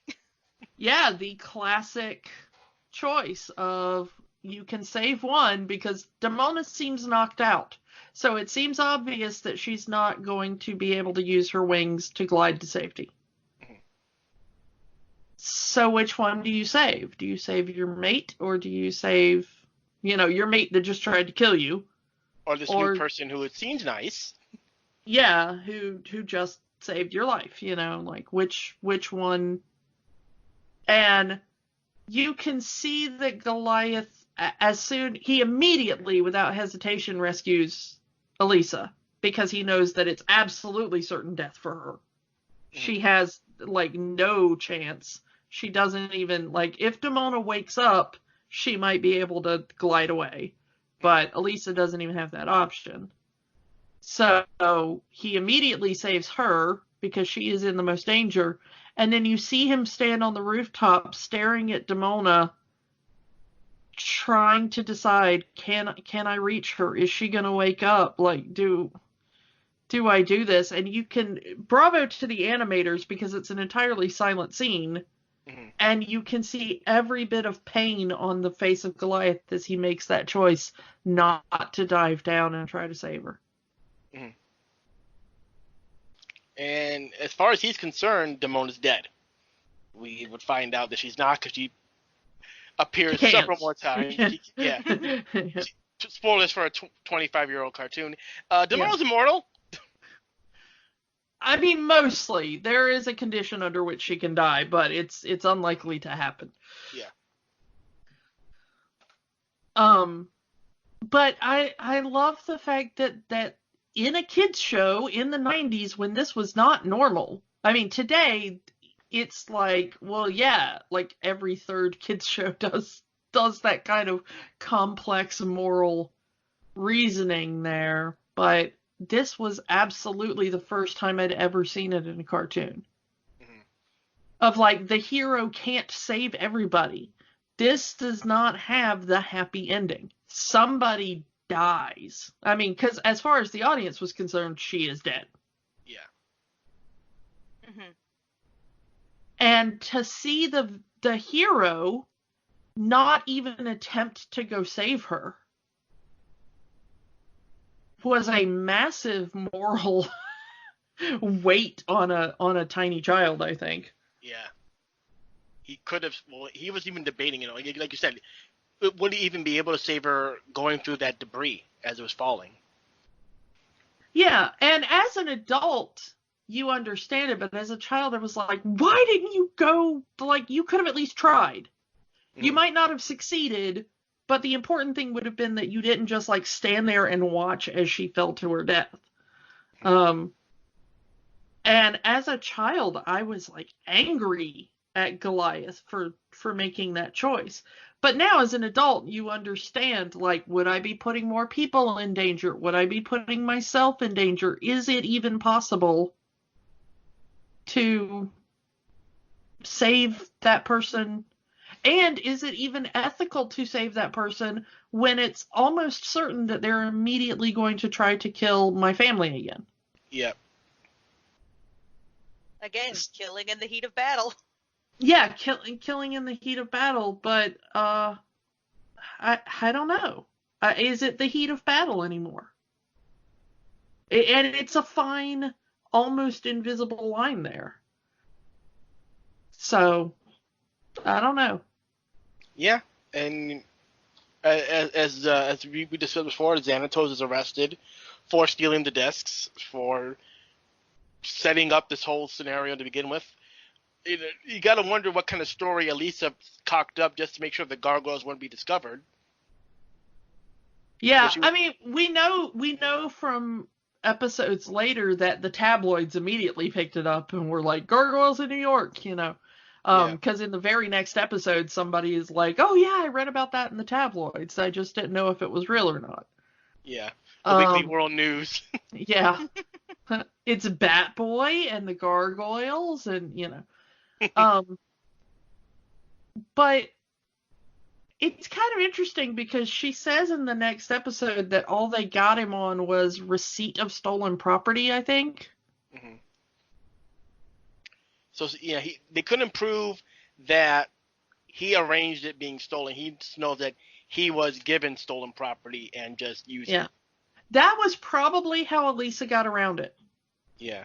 I was able to discover that whoever robbed the other corporation ended up giving the discs to Xanatos. I have one that I confiscated from his property, and you can go find the others if you do a raid or something, you know. Yeah. And it was probably the reason that he only got receipt of stolen property was probably because of that. But she probably could have gotten him for, like, shoddy building codes that endangered lives or something. Like, I mean, seriously, like, you know, blocks from his building were falling on the civilian population and causing property damage and, danger to life. It's kind of incredible that they never said anybody died in that Disney cartoon. Yeah, but again, very adult Disney cartoon for the time. I mean, we know people die in this series, so I'm thinking that there's more they could have gotten him on, but that Xanatos probably sent a lawyer over and was like, look, if you do this, we are going to have to provide the world with proof that gargoyles exist. Yeah. If you just go with receipt of stolen property, we will be like, oh yeah, some mercenaries came to us and offered the discs and I bought them. Okay, fine, you got me on that. I'm betting that probably behind the scenes that's what happened, and that's why he only got the slap on the wrist charge.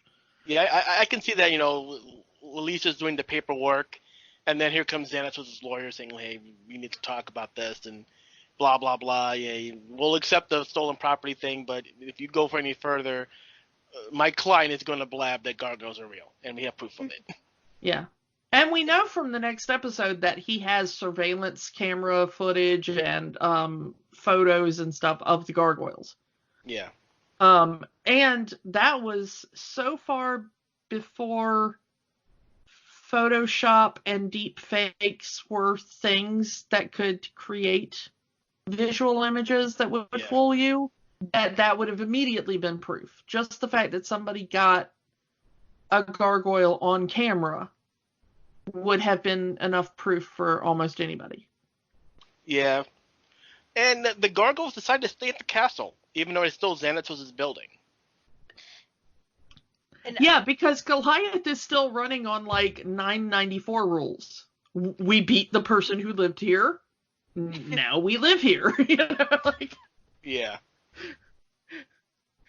Now, one interesting thing about this whole ordeal, going back to the receiving stolen property, the company he stole from was Cyberbiotics, and later on in the series that's going to come back a lot, and it's going to be revealed who actually owns the company. And because of that, Xanatos could have gotten this information at any time he wanted. This was basically a test of the gargoyles' loyalty. All those people that almost died, all the property damage that happened was just a test of the gargoyles' loyalty. And their fighting ability. What was he being told the truth of this is how formidable they are in battle? Yep. I think it's backup plans for your backup plans for your backup plans. That's the Xanatos Gambit. Yeah. And it starts in the first episode immediately, which I love. I love that was already where they were taking the character. That this is a guy who has plans within plans within plans. Yep. The Russian nesting doll of plans. No matter what happens, Xanatos wins. Yeah. And granted, Xanatos does get out of prison, and the gargoyles have to find a new home, but that's later in the series. Yeah. But the interesting thing is I love that, in the very next episode after this, Owen is still living there, still in control of the building.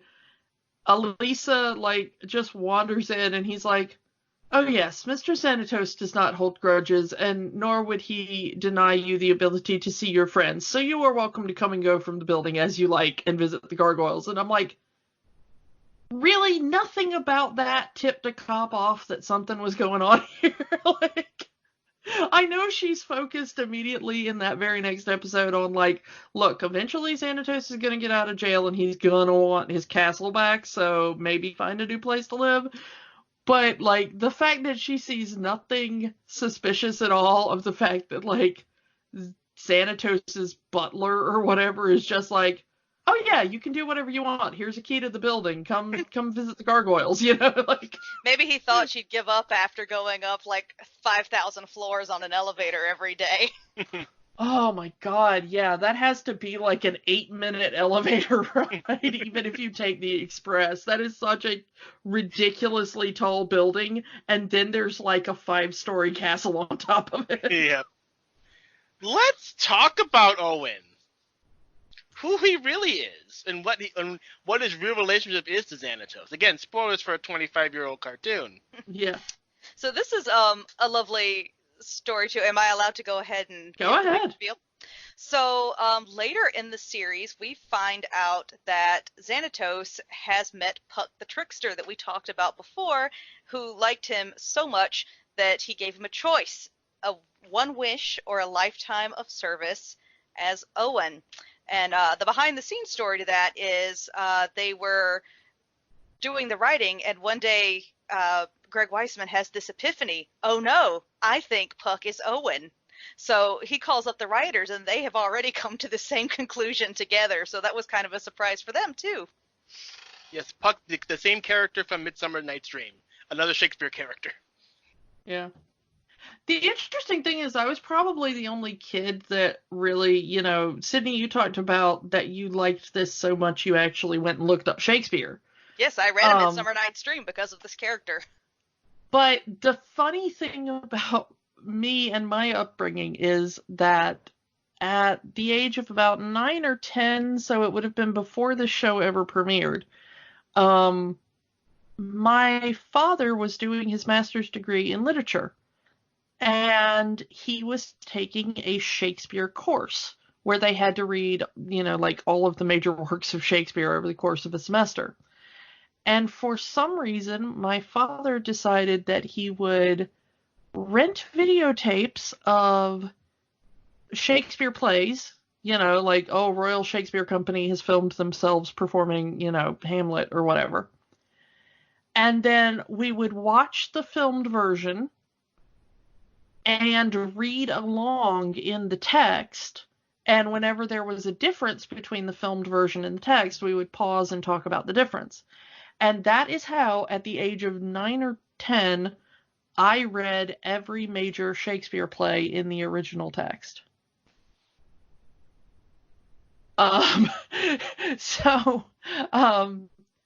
Almost, like 25 years later or something after that, I would go to the same university and take the same course and use the exact same textbook that my father had kept all those years with all his notes in it, to take that same thing to get that same degree. So, but yeah, I was a very weird child, and I knew far too much about Shakespeare when I was a kid because of that. How did you feel at having these Shakespearean characters, the legitimate Shakespearean characters, show up in Gargoyles? I loved it. This was like my favorite thing, because of that. And at the time, I would talk to my friends, not necessarily you, Sydney, but, other friends. And I would be like, oh man, that's so great that they brought that Shakespeare character in there. And I would always just get like, you are the weirdest person. Like, go listen to like a boy band or something. Like, why are you talking about Shakespeare? But the thing is that Weisman was, before all of his, comic books and working at Disney and stuff, he was an English teacher. So it's why Shakespeare is so heavy in this, is because he was an English teacher. And I'm an English teacher. And shout out to English teachers. Just Shakespeare, too. Like, in this world, as Greg Weisman says, all things are true. You're going to find Shakespeare. You're going to find mythology from around the world, trickster gods. Pretty much. King Arthur is a major character in this series. Yes, absolutely. And, even things like Native American legends, like the spirit of the coyote and stuff, appears in this. I mean, he's an incredibly well-read guy, he and his writers.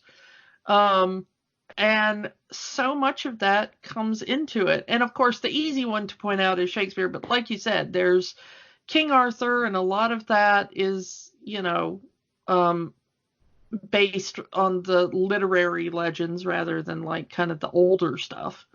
But, you get, is Hakon one of the historical Hakons that were known throughout the Viking era, or is it a different one. We're never quite sure, but the fact that he's named that and has similar qualities to some of these characters is proof that he's at least read some Viking history and Viking myths as well. He's a major character in this series. Oh yeah, Odin. The Eye of Odin is used a lot in this one. The fact of Oberon's children at all is, excellent. We even get an alien in one episode. Yeah, that is true. And I loved that. The fact that the series was so literary was one of the appealing things to me, because I was an incredibly well-read child, and also I was reading far above my quote-unquote grade level. I think, if I remember correctly, I have been told that apparently when they did one of those, when you're kids and they do those little placement exams to make sure you're following with your grade level and you don't have to be like held back or whatever. Apparently before I reached high school, I had the English mastery of someone who was like post grad school college. So everything else kind of lagged behind a little bit, but in the language and the literary portion, I was incredibly advanced for my age. So this show, the fact that they kind of were like, well, the kids will just see it as interesting characters, but the parents might walk in and go like, oh, hey, that's Shakespeare. And it really appealed to me. Yeah, it was never once softened or dumbed down. It was, here is what it is, and here is the story. So yeah, that was a major part of just why I loved the series, is that it didn't soften anything, it didn't dumb anything down, and it was drawn from these myths and legends and plays that I had already been reading. And it's even the main story is very Shakespearean in the way it's written. Yeah, there is tragedy, there is, betrayal, there's murder, it's a revenge. Very Shakespearean themes. And I think we can, since we've been talking about for about 2.5 hours at this point, we can talk about stuff like that. But let's sum this up. Is the magic still there with Gargoyles? I say definitely yes. Absolutely. Yes, all of the yes. So yes, if you have Disney Plus and you have not checked out Gargoyles yet, please do so. Yes, a lot of the technology is a bit dated because it is in the 90s. You might catch the World Trade Center in a background shot, but it's worth the watch. It's definitely worth the watch, and for what it is, it's still good. It's still amazing, and the stories still hold up, even if it's, again, a 25-year-old cartoon. And you know what? Just speaking of technology, I just got like a UHD 4K, like brand new hotness kind of television. Mm-hmm. And I watched Gargoyles for the rewatch on that television. Mm-hmm. It is gorgeous. Oh yes, the animation is beautiful. And the background paintings, the backgrounds of New York are so lovingly done, and they're so beautiful. So yeah, I mean, even in the highest quality possible, this show is still just so lovely. So yes, definitely check out Gargoyles if you haven't yet, and if you're in our generation and you haven't watched Gargoyles in a long time, check it out. It's still good. So That's all we can really say about Gargoyles. So what are we doing next week? Well, I think we tend to leave that up to our guest. So, Sydney, do you have a guest request for next week? I do have a request for next week. What's the pitch? I would love to talk about my girl Kim Possible. All right, we can dive into the show Kim Possible next week. This will be another first watch for Kiki and rewatch for Tuesday. So much like Lilo and Stitch, our guests are finding weird gaps in the Disney canon that I have not seen. Well, call me. We can have a Disney Plus watch party. There is a crossover between Lilo and Stitch and Kim Possible. Well, there you go. We're on a theme now. Our next guest has to find something else that crossed over with Kim. All right, so join us next week for Kim Possible. Sydney, thank you so much for coming and sharing your Gargoyles knowledge with us. Thanks for having me. I had a great time. Hope I didn't say anything too weird. Is there anything you want to plug? Not really. Everybody stay home, wash your hands, don't touch your face. Be safe. That's always a good plug. Yes. Do all of the things. Stay home, flatten the curve. Watch more Disney Plus. I hear that Gargoyles show is pretty nifty. Hashtag keep binging Gargoyles. Yep. Let's cross our fingers that when they decide to start making movies again, that they can actually get that Jordan Peele Gargoyles movie to happen. I want it to happen. With the original voice cast. Yes. I would sell it with just Keith David. You can recast everyone else with celebrities.